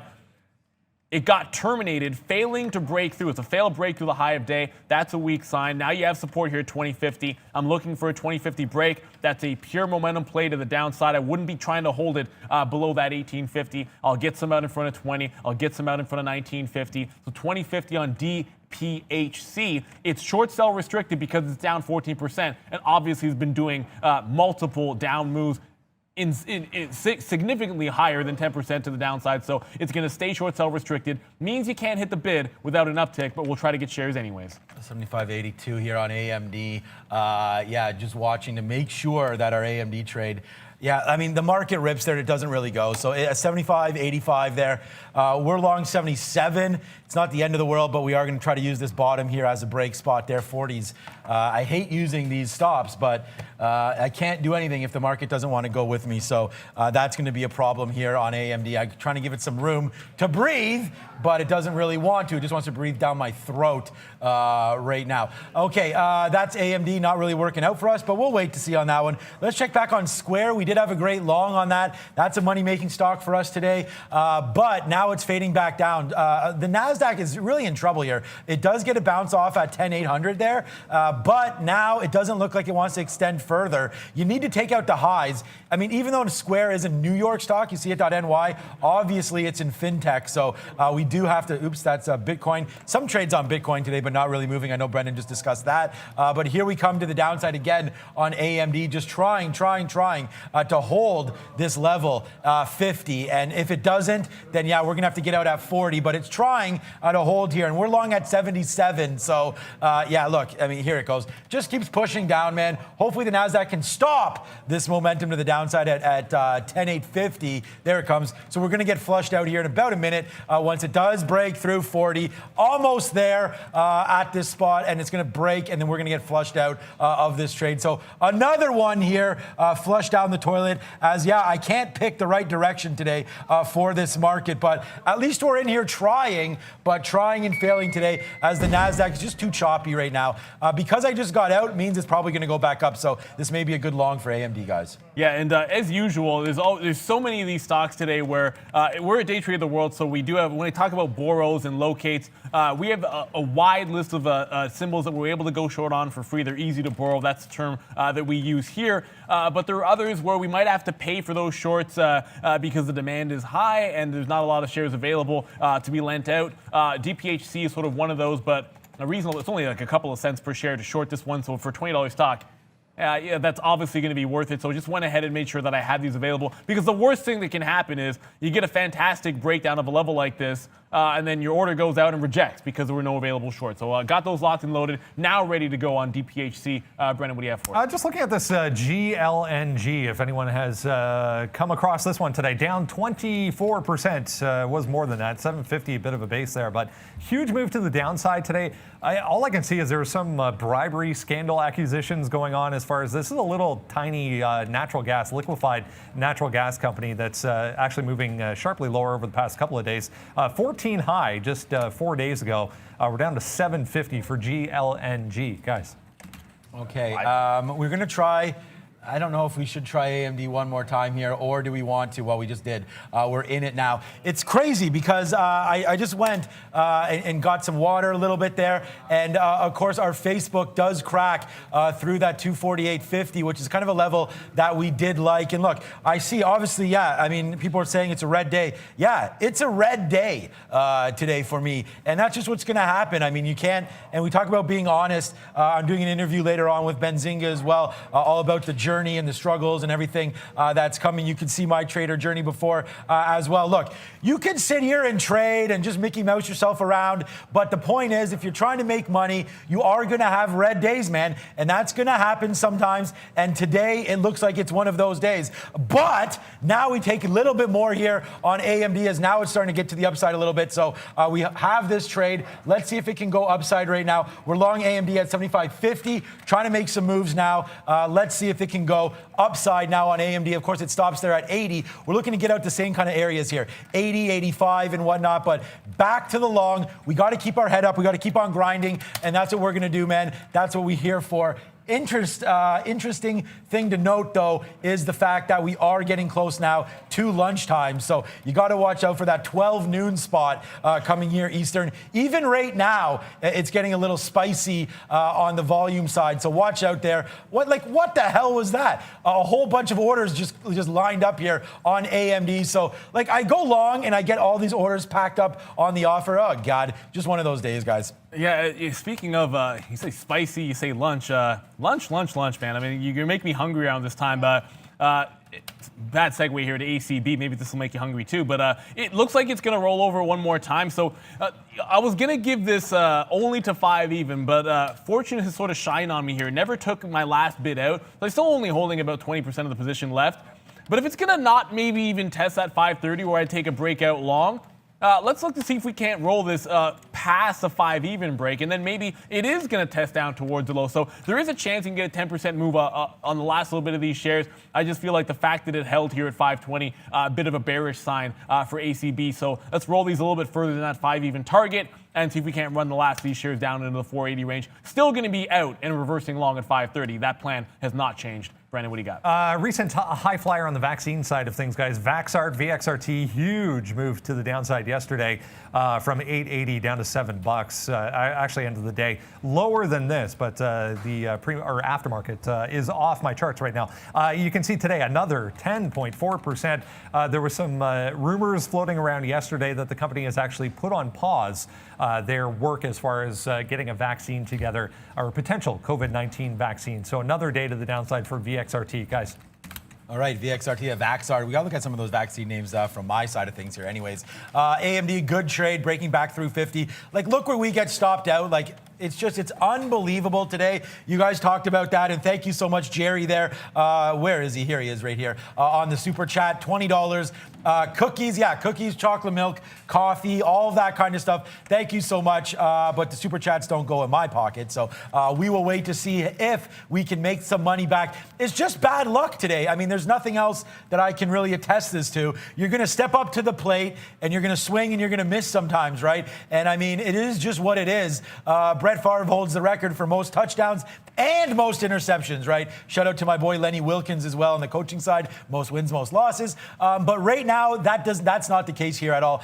We just need to make sure that we can get this market back, make the right decisions. And again, we're not down that much. I mean, we're fine. It's just you are going to have red days. Look at this up here. Short. We're short here, 76.97. We loaded up the shares. It pops just a little bit and enough to get us out, and then the tank happens, right? Same thing here. Long, goes down just enough to this bottom wick there, gets me out. So I think what we're learning out of all of this, and you got to learn, right, is that maybe we got to extend our stops a bit more. So that's sort of something that we're going to be talking about more as we go. And here it goes upside now. Bang! There's a nice little out. So we're getting a little bit more excited now as the market starts ripping to the north side. And look, we have the long once again. It just sucks, like I said, because if we were still long here, then we don't take that hit and we don't have to make it back now. So that's really the problem with getting stopped out and then re-getting the shares in. You're right to begin with, but then your first position gets stopped and then bang. We have lots of examples of that today, including Nikola right here getting stopped out before it drops $2. What can you do? It's just one of those days, but now we're celebrating because AMD, let's go, buddy. Yeah, and I saw some people asking about JE. When these things stop, the crazy moves and are consolidating, there's not much you want to be doing here. I think I have a 55 stop for the last of the shares, and again, I took almost all of it out on the way up to 80 cents. If it does break 55, I'll be out. You could be looking for maybe like a directional short there if you've paid for some locates and have the ability to go short. Otherwise, if it breaks out of this price, having not retraced, you saw what happened the last time. A further breakout could take it to that $1 level. Just to quickly show you, if you go back into a daily chart, it did break a buck one time and then just a heavy snapback, 50% retracement the next day. $1 sort of been, it's always the psychological level for any of these names. But this is the stock in perspective. If it rolls over from here, it would not be crazy for it to be a 40-cent stock again, right? So you don't want to be holding the bag on this. But if you're going to take long breakouts, I would look at this one maybe at like 70 or 80, and then you're getting out very quickly, in my opinion, to take the profit and run. That would be my strategy. If it holds $1, I'll probably be thinking about shorts, but I haven't shorted it since the pre-market, and I don't think it's in the cards just yet. You don't want to throw that money away, guys. So if you're in the money, like I said, congratulations for you there. Just don't sit there thinking that it's going to go to $5 or $10 and go 10, 20, 30x like some of these other names have gone. Not impossible, but that's, to me, like wishful thinking if you think it's going to happen every time. To come back to one of these other names, you're getting very sleepy on NETE, but if this thing wakes up, I wouldn't want to be holding the bag if it can't hold this 10 even level. It's done so far, but at this point, guys, if this flushes, it was a $6.50 stock. $10 can't hold. It might go back down there again. Nikola is heading back to the upside, so thinking it can give me $1.50, $2, we're like 30, 40 cents away from that being wrong. It's only a scalp day on Nikola, unfortunately, unless we get some downplay action through 18. Okay, guys, barbecued up these last bit of shares here on AFD. So, like we just said, man, and I see you there. I forget what it was. I just said a shout out to you there about yesterday on SPI. And he said, don't be sad because we saw what happened on SPI yesterday. And I'm glad that you guys did notice that. And that's just what's going to happen. And some days are going to be great and some days are not. And today's not a bad one. It's just sucks that we got wicked out there. Like, this is what I mean. 70s, like, look where we're long. 60s and 70s, right? We're out at 35. That's a 35-cent went loss there. But then we go long, same amount of shares, man. 75.51, out, all the way up there. So yeah, turn that frown upside down and let's just go. Let's keep our positivity going here today. Okay, JP Morgan. Yeah, you are some downside right now. I see that on JP Morgan. Let's call that up for you guys. We did talk about this. I did put some more of this into my long-term account the other day at 94. I tweeted that out, as well as Apple at, I think it was 104, 105 as well. But JP Morgan today, man, just getting crushed. It got crushed yesterday afternoon as well and crushed again today. This market's going to be a tough one for the banks. I understand that. If you're taking JP Morgan, it's definitely a long-term play. I'm thinking we got to let this market settle down. Elections are going to be, oh man, so spicy. There's so much rhetoric around them right now. What's up, B? Another one we talked about right off the bat this morning, Switch Bank. This is another SPAC, guys. This is the ChargePoint EV charge station company that just announced they're going public through merger. So you can see it was a few days ago, but you get my point. SB 5.7%, $13 here. A bit of a problem a couple of times for this thing. Volume coming back in here just recently, guys, for SBE. And we talked about a lot of names that are on our watch list, and certainly if you followed along, we've traded a bunch of them today, but not all of them. We talked a bit about Penn. I was looking for a couple of opportunities here, and of course one of them was the initial short when it bumps to the upside, tries to take out this little pre-market top. When it fails to do so, we jumped in, had what looked like a good short for like over $1. Thought we'd get the rest out in front of the low of the day. I was anticipating maybe a test of 60.61. That would have been support where I'd almost be thinking about buying, and actually that was what we had planned.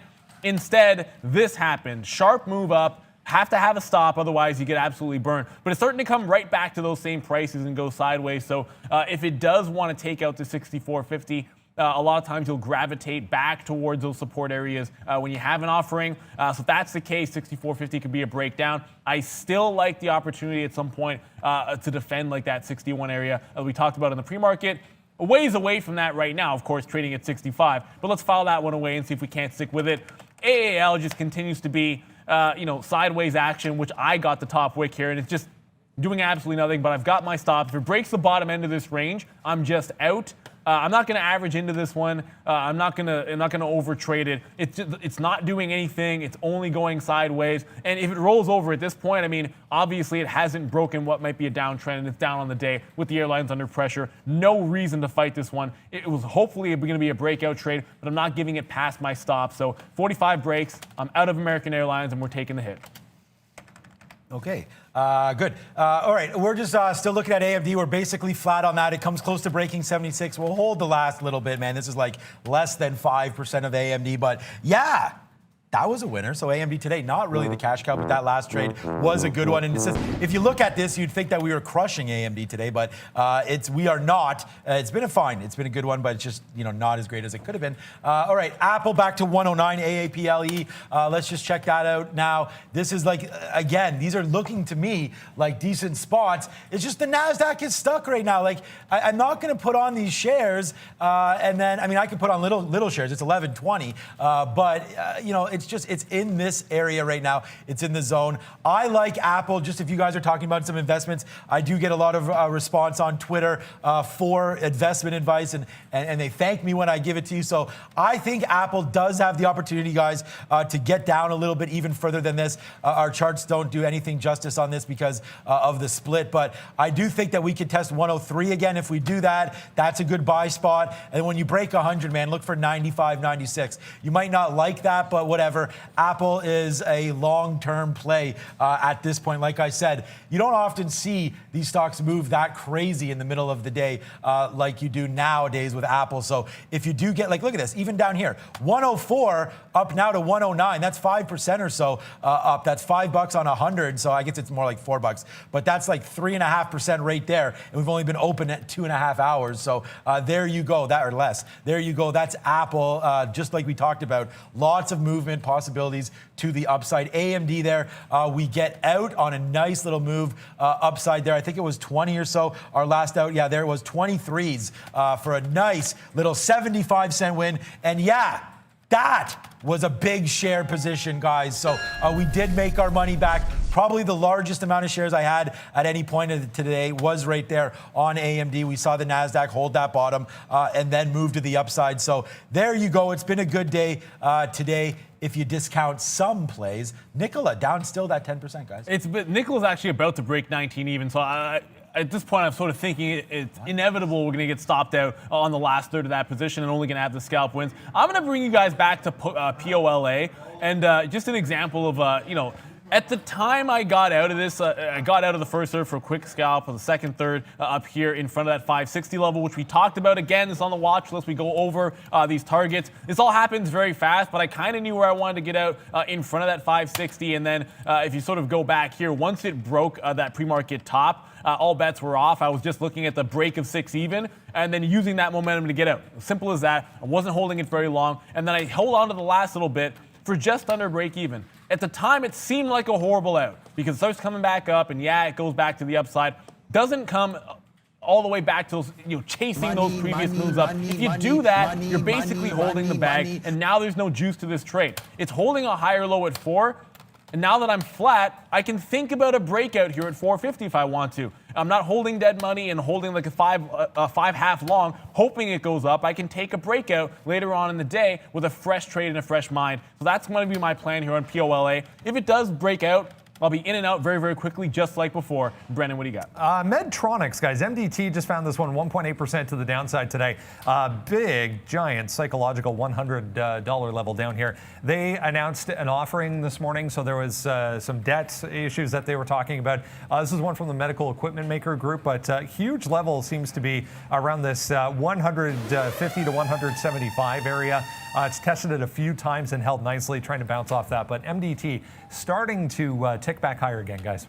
All right, and there we go, guys. We hit the money. We hit the sirens because look at this. We're seeking revenge, and we're getting it right now. Microsoft's been a good one, but here we go. Breaking through 204, out 215, 220s, 40s, 50s. Now we go outside. We take out the big stick, and it's chicken dinner winners for you right now. This is what's going on to the upside right now. Goes Microsoft breaking through 204. NASDAQ breaking as well. Nice hold, man. 40 cents into the money again to the upside now. So Microsoft, we've got to take some out, and we are now out of 2/3 of this position. So yeah, it's raining down right now, back-to-back jacks. So I told you guys that we'll be back here, and we're coming in, making that money right now. So there we go. Thank you for all the love and all the support, obviously, as we go. You guys told me, keep my head up, keep going strong, and we go back to back, and that's it, man. It's a cowbell time for you guys out there. Microsoft, thanks for the win there. Good trade on that long. Boom it to the upside right there. Taking shares, getting out, and patting ourselves a little bit on the back right now with Mr. Softy. We're back from the dead, baby. Let's go. And back from the dead, well, back to the dead is JE, sorry. I did mention, of course, that 55 level. It just broke it to the downside, so I'm out of the last of that long. It was a great run to the upside. Now it looks like some weakness is coming into play. I'm going to start building a bit of a short in front of that 60-62 level. If that breaks out, I'm not going to try to be stubborn with this, but with the penny stock, if I can find a level, I'm generally speaking going to want at some point short back into it. So I'll use this level here. I did start this one at 55, but I'm going to hang off till it gets closer to 60 to test that previous level of the breakout. That was right here, the top of the first move, right at 61. If it blows through that price, no worries. I'm going to get out of the trade. I'm not going to be hanging on stubbornly to any of these because they can go parabolic at any time. But now JE to the south side. Let's see if we can't get a nice little winner here. Oddly enough, the second I said it's inevitable, I'm going to get stopped out of Nikola. Nikola actually slides back to the downside, so it continues to try to hold this 19 level. It hasn't gotten far, but if it breaks out, it's starting to feel like there could be a bit of a squeeze. Yesterday, when I thought that same thing, random news broke out. I got triggered in, and then it slid right back to the downside, so it was a failed break. I will not go into the long position in Nikola today, but I will take it off if it breaks at 1911. Looks like it could happen, but it's starting to slide back down, hopefully giving me some hope. But like I said, it just feels a little bit too strong. That's why I tightened up that stop. I'm adding to my JE position here. Just got some more shares in front of 58. I'll wait for like 59 or 60 to take any more if it wants to test that 61. All right, guys, cash register continues here on Microsoft. We did not reload. We could have reloaded down here at 204.20, but we're just going to hold the rest now. It's a decent win for us.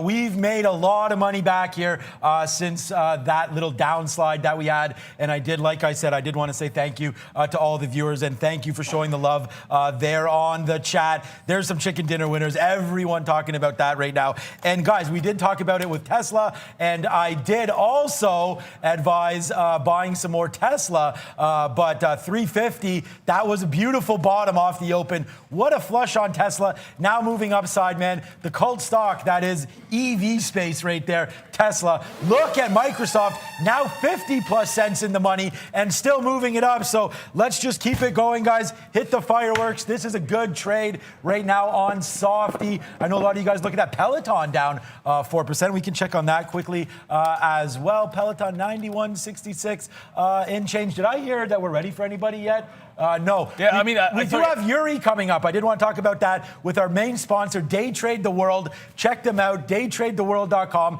Smash the like, smash the subscribe. But he's coming up. What up, Yuri? If you can see me right now, excited to have him on the show. There was just a big volume spike in American Airlines. I didn't have a chance to quickly double check here. And obviously, I've been sitting in this one, holding this failed breakout here at 70s. It just ramped up on obviously significant volume. If you see anything come across the wire, I'm not going to adjust anything. I already have a stop in place. So if it does give it all back, fair enough, but on the off chance that I've gotten lucky and there's just a spike to the upside of what looked like a bad position. It's more aid for the airlines. More aid? Okay. So, people were anticipating that they might get something. Trump had actually talked about this, maybe some executive action. So I'm not going to change my structure in American Airlines with that headline. I'll keep my stop here down around 45 where I actually had it before. And if it wants to break out and give you a 12 break, fair enough. 1205 was that level that we talked about in the morning. I'm going to go back over to ACB, guys. You're going to see me still in this one here. My target down below 490. It's testing that lower high again at 520. So this is an important point for it if it breaks through to the upside. I am reversing long at 530 if that's the case. It's been a nice short, not as good as yesterday on the 6th break. That was fantastic. But this 530 level, how did we get it? I mentioned this to you guys. You just go all the way back to the reverse split. It fell for a couple of days. It bottomed out at 530. You get a flush through that price. Previous support, possibly turning into resistance. I allow it to stall there once, twice. Then I jump into the short. It holds that level. That's what we take advantage of into VWAP. Continuing this trade, but I'm not holding through 530. If it breaks that price, I'm going long on just a pure momentum play to the upside in ACB after shorting it 2 days in a row. All right, yeah, ACB yesterday was a great position there, shorting through $6 there, but we missed that trade yesterday and another good one today. Okay, Facebook, we talked about that over and over again. This is a 1 minute chart, well, not too much over and over again. We did like this 248.50 level. It does crack it and then rip up with the NASDAQ, so I do think this is going to be a decent level, bouncing off here a couple times, 248.50, 248.50, and so a good spot there, 250.80, to the top side. I like other names, obviously, in Softy. I mean, we just hammered that one long. Again, one of the biggest positions. Same amount of shares I took here on Softy as I did on AMD. So, yeah, we're a little happier now based on our day. And you guys know that out there, when you're swinging a little bit, it feels good when you get back-to-back jacks like that. So, a nice little win on that one. Ooh, I see some NEO picking up some steam right here. NIO, let's just take a quick look on that one. And again, if you want to go back to this camera on the side here, guys, if you want, just to show you what I was looking at there. Thanks so much.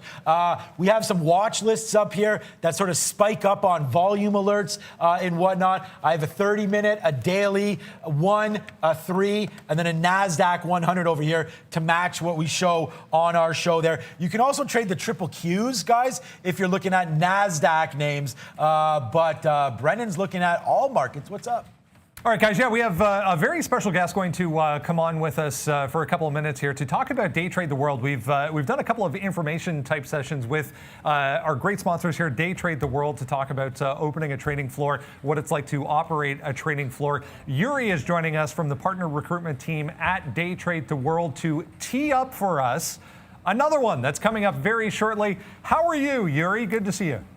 Yeah, I'm doing good. It's a pleasure being on the show once again. And I'm here to discuss about that we are going to be on the show next week, October 1st, to discuss a few topics that that we've been asked and people want us to dissect. So that is why I'm coming on the show. So I want to announce this ahead and to employ traders, our followers, to keep up with the show and make sure they keep it a date with us on the 1st of October, 1 p.m. So a couple of the topics that we'll be discussing, I would like to just lay it off right now, which are retail tools, comparing retail tools to professional tools. Also, we like to discuss the QBEX and why do we use it and the purpose of using the QBEX. You know, we've had these questions from everybody we're talking to. Why QBEX? Why not an app? Why not just a link for us to download and trade? So we are going to dissect all these topics with our audience on the 1st of October. We're also going to discuss live trading with the P-Pro 8. What are the benefits of using the P-Pro 8? So these are the topics we're going to discuss. We're going to discuss the TMS, which is Training Mode Superb, which is our own demo, and we compare it to other demo platforms. Okay, and we finally discuss the back office system for Metro and buying power. So these are the topics that we're going to discuss. So I'm here to tell everyone about these topics, you understand? So they should have something to look up to on the 1st of October, and they should make it a date with us. We want them to join us, and we want them to keep up with us on that day. Okay, so that is really, really important. Yeah, big, exciting news, Yuri. So again, for everybody, October 1st, 1 p.m. Eastern, we are going to sit down and discuss all things Day Trade the World. Yuri just listed off a few of the topics there that we will be discussing. So please join us, won't you, coming up on October 1st. Thank you so much, Yuri. Yeah, I also want to say this finally. If anyone have any more questions that they would like us to talk on the show, they can always write partners@daytradeworld.com. Okay? Great stuff. Sean has a question for you. Yuri, my friend. Sean wants to say something? Yeah, Okay. yeah. What a surprise there. I want to say something. No, I just want to let everybody know that I visited the partner recruitment team numerous times there, and I did want to say that Yuri, Mileno, all the guys there, you guys are fantastic. I still remember going out that night in Siena. We've had tons of fun. I have lots of pictures for that. Maybe if I can find one, I'll show it on the show, but I just wanted to say thank you so much for supporting Day Trade the World, and thank you for coming on the show. Yuri, do you remember those fun times, my friend? Yeah, I remember very much. I still got the photos on my phone. There we go. We had so much fun. Went clubbing. It was fun. You visited the city, and it was really nice. It was really nice. Yeah, it was great coming. We hope you still come one more time. We hope. Hey, man, you got to talk to the boss. If he can get me off this desk, I would love to come see you guys again. But we all know who the boss is, so let's massage that one a little bit. But thank you so much, Yuri. I just want to give a shout out to you and your team. Thank you so much for the continued support. Thank you so much also for the show. You know, we're bringing in a lot of people to us, and we're making good trades with good sales with them. That is really nice. Good. Double-edged sword. Following the show. Thank you. Absolutely fantastic. Thank you, Yuri. Brendan, there you go. Thanks for the throw there, buddy. All right, guys. Yeah. Thanks. Sure, go ahead, Yuri.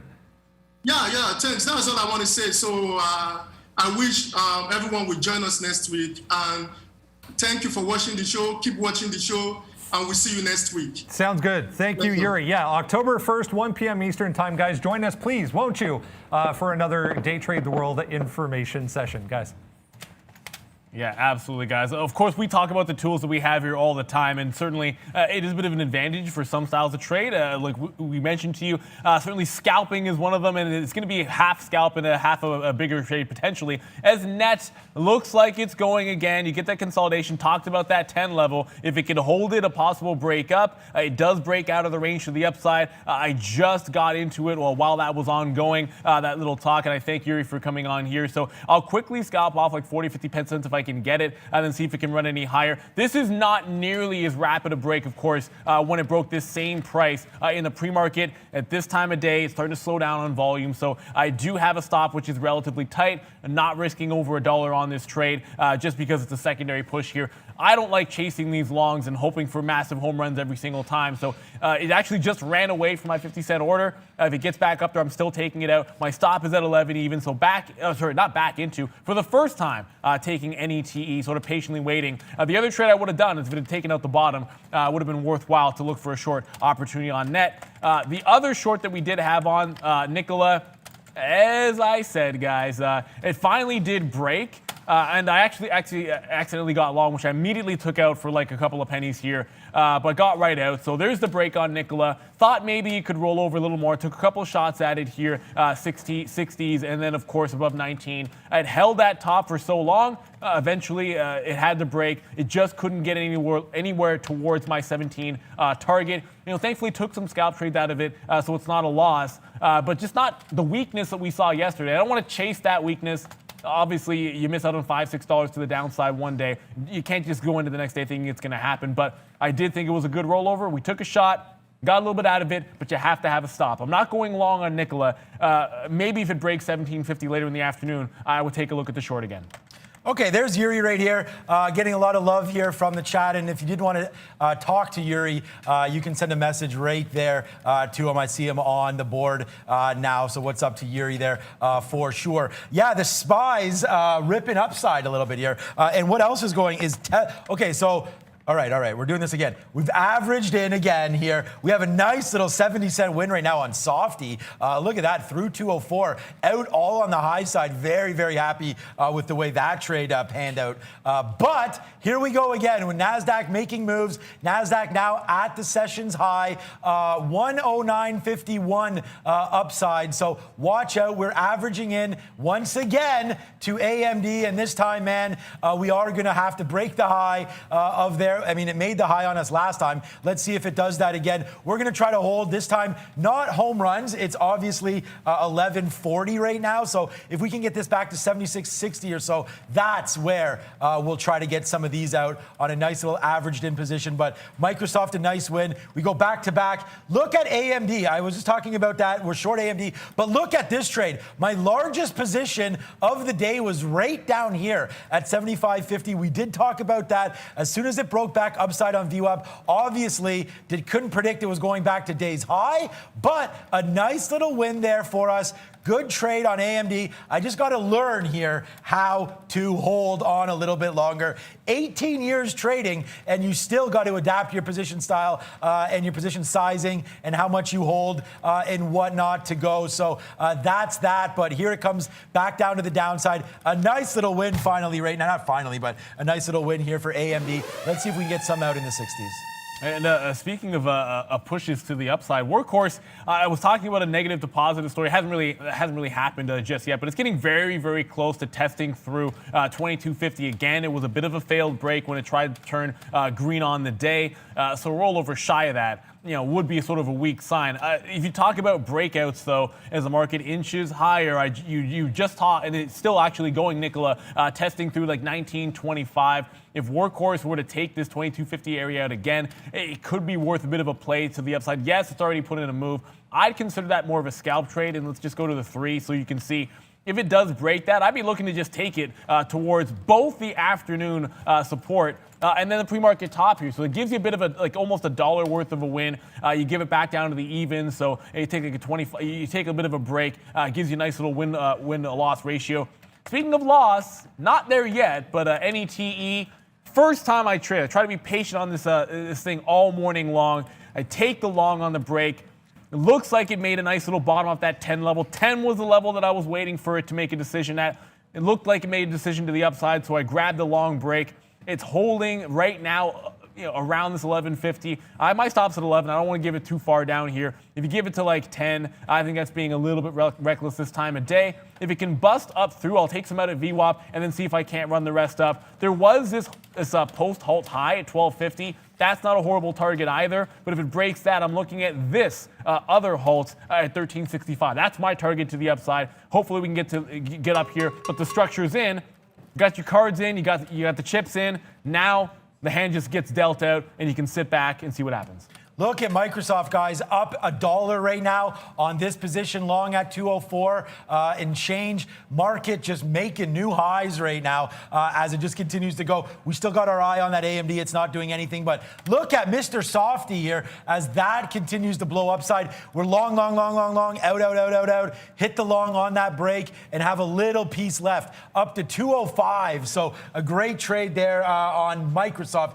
Just continues to move. AMD, though, this will probably be stopped out again on the day's high. Really glad to see. I'm an investor in AMD, but I'm long 50, so a long ways away from here. AMD has fall from graces, but it is well back up right now. So I think this is a decent spot to probably take a little bit more short. Our last little bit against this day's high. Let's just go ahead and do some of that right now and take that against that high. We'll see if we get some shares. The high is going to be 77.26 or so upside, so we'll see if we can get averaged in there. But yeah, $1 to the upside right now. And we hit the slap shot for Softy as it's going to go right back to 205. Let's just put an order right now and get out of this name here, Softy. We'll see about getting out. There it is, 88. Boom, a nice little chicken dinner winner. You guys have been waiting for that, and there it is again for us. So our last two trades, the two biggest ones we had on all day, right here on Softy, 204, bang it to the, it's still gonna be a red day. We bang that one to the upside, and then AMD, oh man, we're short now, but wow, what a trade this was. Just wish we would have held it, but at least we did hold some there for 70 cents. But AMD, yes sir, the back-to-back jacks, we talked about that. Glad that it's coming through. We missed the short though. At the top on an average in. Yeah, there goes that net through 11. So I'm going to take that one out. I talked about giving a tighter stop than normal here, just given the time of day. And then, of course, you can't get me away from this stock. Just when you think it's stopped making crazy moves, Kodak from bottom to top, another couple of dollars here from testing 950 right now. You can kind of go back into the a couple of sessions ago in the morning when it did have this flush out at 950. I missed this trade. One of our manager on the floor was actually talking about what a great setup it was. I'm more looking at the 10 even area. It's starting to get a bit parabolic here. The volume is picking up. Two things that you look for. You look for a hard reversal, sellers start to come in, or you have a level to work off of. For me, it's going to be $10 on Kodak. But if it breaks through, there is no fighting. If this is going to go on a parabolic squeeze run again, there's just no way I'm going to be caught short in one of those. So I will have a stop no matter what at 10 even. And if it looks like it's going to halt in my position, I would get out all flat at that point. For now, I'm going to look to see if there's a rollover. It's trying to do so at 950. Not the ideal price. 10 I would like much, much better. But Kodak, again, it's on the move. What a crazy runner. I don't know if there's any news here. I haven't seen anything on the wire. I'll get a quick look at that and see if there is some kind of a catalyst. But wouldn't be the first time it went up on nothing. All right, downside here goes AMD. Yeah, we'll watch Kodak for sure. We're waiting, though, guys, in the 60s. Like we said, it does tick all the way down to 72, so let's change up that plan and put an order there somewhere around 70, 72 or so. We'll put a bid there on that name. So if you do see it come crashing down, we should be able to get picked up here on the downside. Let's check out our softy. Look where we got out of that one. It's still staying high. So despite the NASDAQ coming down, softy's still staying high side here at 205. Let's just check out quickly a day chart here just to see why. Oh, we've zoomed in way too much there because of Apple. Okay, the 50 period is still below that at 209 and change. So Microsoft really needs to get back to that level. I do love a pickup. If anybody can get Microsoft down 190, I think we could flush, if we do flush at all, down for an investment down to 185 on softy, but that's still to come if it gets down there. I do think that the market is very much overheated right now. We keep saying that, but with election coming through, there is a good chance that this market does fall back downside. Here goes softy now coming back down. Obviously, our AMD is moving downside as well. Again, I keep kicking on GBTC. AMD now in the 70s. We do have a bid at 76. Let's see if we get picked up there.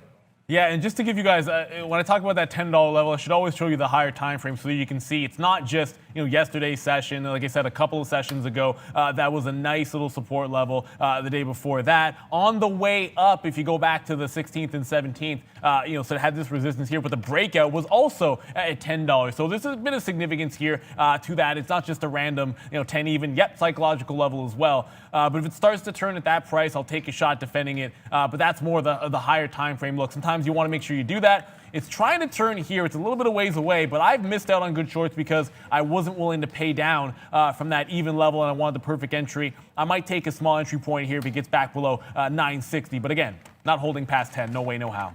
AMD, slap shot, nice little wins. We reversed our thinking there. Once we started getting out in the 70s just to congratulate ourselves on a 93 short. So we're getting out. We're going to reward ourselves a little bit. We're planning on holding the rest, though. No more bids. I am going to layer them here, 60s, 50s, 40s, and whatnot, just to see if this move does continue back downside now. I did want to look at Facebook. I think that that's going to be weak. One of the weakest names around right now, still up 0.69 as opposed to AMD up 2.5.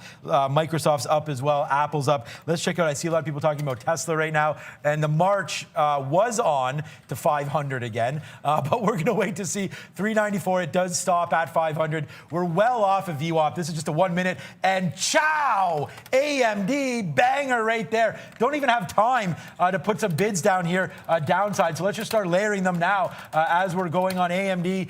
Big time win here. Thank you again, guys. You guys told me keep the head up. Since then, we've made a hell of a lot of money. So there's another chicken dinner winner for you guys. Thank you so much for the love and the support. We're never going to stop doing what we're doing, man. A downside, nice little downside there. We did not. Like, if this happens here, my day is green. Instead, we're red. But the point is, we come back at it. We just stick to our guns. And that's what you got to do sometimes, man. That's how you trade. These are those winners. You saw SPI yesterday, so you guys are right. We don't need to worry too much about our P&L because yesterday, a couple chickens were taken home, to say the least, on that SPI trade. Not really doing that today, but definitely a good day to go as we're now only 12 minutes left. Watch out for a slow afternoon, but Amazon up 1.5%. What's up, E? Just noticed a CBAT, guys. We had this on the watch list this morning. CBAK just starting to break to the downside here through 110.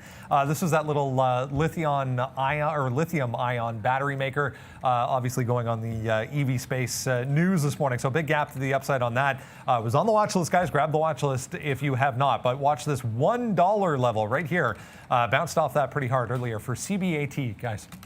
And good for you, Brent. Fast on the keys as I'm yapping away about Kodak. I did chase it down a little bit. So because I'm not able to get anything till the south side of 950 here, my price stinks at 40s. That I'll have to only give to the recently made high, then take another shot if it gets to 10 even. So into the retracement on Kodak. I'm still actually, believe it or not, holding AAL. So Sean mentioned things could go sideways and get sleepy. I'm not going to change anything with my plan. We'll just stick with it here. It is actually very slowly moving to the upside. So if it gets towards that pre-market top, I'll take a few shares out, look for a break of 1205. The market is trying to get back northbound here, stalling out, just barely positive on the ES. So if there is a break and we get one of those afternoon rallies, maybe we get something going here in AAL out of this sideways chop. But my stop is in. Not much to do here. Sit back and see if it can't run to the upside. Just jumping back over to quickly to ACB. I know we only have 10 minutes to go, so I just want to remind, I still have a small portion of this left, and it's a reversal long at 530. It just tested again, failing to get through that price. But at some point, if it keeps this little trajectory, we're going to get a break at that price. I'm going from short to long on ACB, try and scalp it to 550, and then through there, maybe hold 20% for a bigger run. But I don't anticipate holding the long as long as I hold the short. All right, and we just continue to look at AMD, and that's the only position I have on right now. U.S. stock index is positive. NASDAQ now up 1% there, and we're short, so yeah, maybe the wrong call. Microsoft, look at that. That's AMD, but we're going to look at Microsoft in a second. Keep on clicking the wrong name. Sometimes we talk about Street Fighter. I still issue the challenge to anybody. If you are in Toronto, I got to find a place that still has a Street Fighter machine, and I may get killed because I haven't played in a hell of a long time there. You know what? I'm going to buy one of those. I saw it on Wayfair. They actually have some of those little machines, not the real ones, but I think it's a stand-up machine, but it's like $800 or $900. So we'll wait on that. But if Wayfair has a Black Friday sale, we'll hit that. But why we hit the Street Fighter right there? We'll hit it again. Ryu, look where we're out, man. 205. Good out there. Saved ourselves. It comes all the way back, and that's just what you got to do at some points when you see the profit and you see the money. And he little bit overextended on that move there. I felt like $1 quickly in about 10 or 15 minutes. Seems like a little bit of an extension. On the same note, AMD out downside there. We saw it crash down. We didn't have orders layered, but we did get in and out. What's that smell? Is that pasta or something again today? We'll find out. Greg, hit me up on the chat. Let me know what that is, and I will drop that to you. But it smells okay. We'll find out. It might be schnitzel or something. We'll wait to find out what that is for lunch today, guys. I thought we had schnitzel last week. We did. But, yeah, certainly. And look, I know you said it, and apparently I should say it. So schnitzel, possibly for lunch. Lunchy lunch. I mean, it just makes me hungry. Baked chicken? Okay, well, we'll see how that works out for you guys. I did get back into that JE. I talked about that short. It did blow through the top here. So, again, when it gets to this time of day, you're not going to want to overtrade thinking you're going to hit a home run. So I get in, I get out. When you're making bigger moves in the morning, you had a couple of big-time 30% moves to the upside on this penny stock. I still think there's a good chance it's going to flush at some point, and I want to make sure I'm positioned in case it does do that. But there's a couple of things you can play here. 50 to the downside, another test of maybe 70 to the upside that fails. Those are two ways to get back in. I'll try to pick my spot here and see if I can't be a little bit more patient. I am in, of course, to Kodak. I'm giving it to the current high, 969, round up to 970. See if it can't work back down to 9 even. As Brendan mentioned, we found absolutely no catalyst for Kodak being up, other than what I will call being squeezed because everything else is being squeezed. So if that's the case, I do have a hard stop here at 970. If it tests 10 even, maybe I'd take another shot there. Brennan, what do you think? Yeah, one of those days. Small caps going crazy today. KMX CarMax was on the earnings board. If you remember, aftermarket yesterday, it was actually before market. This morning, we had a decent report from CarMax. The forecast, again, the suspect issue here. So big move down today, 10.6%, but starting to bounce, just testing 95 here, which was that original spike low. So watch 95 here on KMX, guys. Okay, guys, AMD at CarMax, Carvana, also another name. But look at AMD. It is baked chicken there, so I told you I would come with what that was. Thank you so much, Greg. Also saying that it's a tad bit salty, but chicken dinner winners anyways today. Here goes AMD right now to the downside again. We'll take some more out there at 60. Now we're waiting in the 40s, and then that will be the rest of that. We did miss a high side short. Again, our best short there at 99. We've been hitting the shorts all day. Short, crash, long, rip. So AMD, I'll keep trading this one even though we're not up on it today. But I do like that name. to go even as we keep moving forward here. Cisco down at 1.5%. Oh, okay. NVIDIA. We did talk about NVIDIA a little bit. I don't know. I just say I'm just addicted to these semiconductors. NVIDIA, this is a 1-minute chart. Goes as high as 502 and change. And this is what I mean. Look at the range today. This is 480. If you take the pre-market, 477 rips up $30. So there you go again. $30 on 470. I mean, you're up multiple percentage points in just one session, one half session. So what is to come here on the downside? We do not know. I am waiting, though, just to give you guys a trade in the afternoon. If the market does fail, which it looks like it may, it's been doing that severely in the last little while. If you check out here, look at the drop downs. The market does not like the afternoons at all, so you do got to watch out for a fade through here on Facebook. The level I like, 249.50, right around here, just if you're going to take a 50 level. You could take right now 250, but if that doesn't break, then you got to probably have to hold it until about here, and it's pretty choppy. I would love to see a VWAP get taken out at 248.60, but if you're going to start something, 249.50 on a short here for the afternoon for Facebook, guys. So I was going to give an update on Kodak. It was starting to slide to the downside, but Sean, you probably didn't see this. You had to scroll up to see it in the chat, but there was some discussion as to who your character is on Street Fighter, and I saw some guesses that I know are wrong. But if you didn't want to it's tell Ryu people, or Ken. there you go. There it is. Not everyone's watched every I'll give time uppercuts tuning in to for the people. first time. We're going to be uppercutting people if they dare doubt. What's the sound effect on that? I mean, what am I going to use? Zangief? I mean, I don't know. I've been challenged before, and like I said, Goat used to use Zangief, by the way. That was his character. You remember Goat? Goat. One of our friends from high school, yeah. Yeah, that's irrelevant. That guy would get dummied by me. Okay, 75-40 right now. AMD, yeah, Street Fighter, a great game. We're just having fun here, guys. That's what we're here for.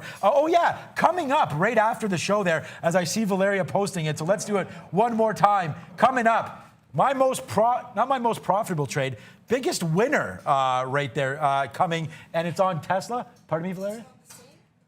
No, it's not the same most profitable. No.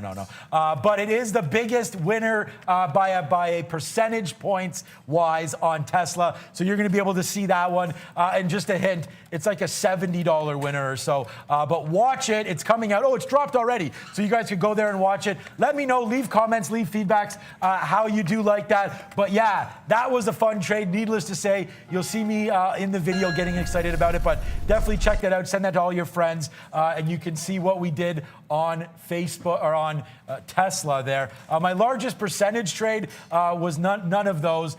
We can talk about that after. What's up, Brendan? I'm just going to mention some earnings that are coming up, guys. Also, Gap. I just posted that headline up there. GPS down today. I was kind of expecting a bigger move, but 1% anyways for Gap to the downside. Yeah, Kanye saying he's not going to release a Yeezy line through Gap without a board seat. So he's angling for a board seat, I guess, with Gap. So GPS a little bit of pressure today because of that. Yeah, not much in the way of earnings, guys, both aftermarket or before the open tomorrow, just Costco. So it is a big one, but only one really to talk about. Costco reporting, guys. Definitely a big one there. A couple of things to get to before the end of the show. Kodak did get my first target there. Previous dip stalled out at 920, so I'm going to get out this time when it goes to that price. So quick 20-cent win. I do have some orders to the downside layered in front of this like 890, 880 breakout area. Also VWAP down here as well. So I will be all flat if it goes through that price. This is exactly the structure I have. I am only giving this to this high at 970. I'm not going to give it to that 10 even because I had to chase it down a little bit. If I had actually caught this a little bit tighter, maybe you roll some of that to 10 even, but given that I had to pay down 20 cents or so, not going to be worth it for me in that particular case. I feel like I didn't see any of the Valeria graphics today. Which, if we didn't get to that 2,000, I saw a good comment on there saying, yeah, if we got to 2,000, I would go on an absolute lunch spree by saying it over and over again to the chagrin of some people who don't want to drink anymore. A little game that you guys are playing, and you should change the actual word. It only makes sense if the person who's on air does not know what the name is. But they're drinking water, bro. It's not a big deal. Okay. All right, I know you guys have fun with it, guys, so we'll keep doing it because I know you enjoy it. Yeah, let's keep having fun with it. And welcome to Hydration Nation for everybody saying lunch there with Neil. But Valeria, that's what we were getting at. How many likes do we have, and what's going on? Sean, thanks for asking because likes are not really great today, just 1.3K likes. So guys, If you love what we do, please smash the like button right now and support. And of course, watch our next video where Sean talking about his biggest winner trade. And guys, welcome all the new members and new subscribers. Your support means everything to us. Happy National Cherries Jubilee Day. Have you ever tried this? Cherries Jubilee. Actually, that is quite good and quite tasty, and I definitely endorse that. I like any of these days that give you that little sugar feeling. And honestly, like I have a bit of a soft spot when it comes to desserts, so it is what it is. I'll definitely be trying it. ACB just pushed through the upside, so I did reverse into the long. Thank you very much for getting us to that 1,500 before lunch, but we never got to 2,000. We'll try to do that maybe next time, guys. I hope you enjoyed the show. Thank you, Matt Murphy. I know you're all over these super chats, and we appreciate all of the support that you give us.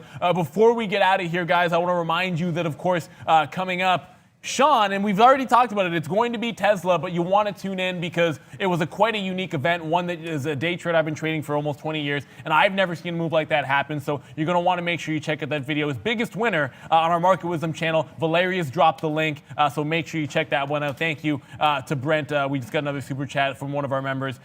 For the entire team down the line, for Valeria, for Sean Katina, for Brennan Wickens, I'm Neil Roberts. Good morning, good afternoon, good evening, wherever you are in the world. This is Trader TV Live. See you tomorrow, guys. See ya.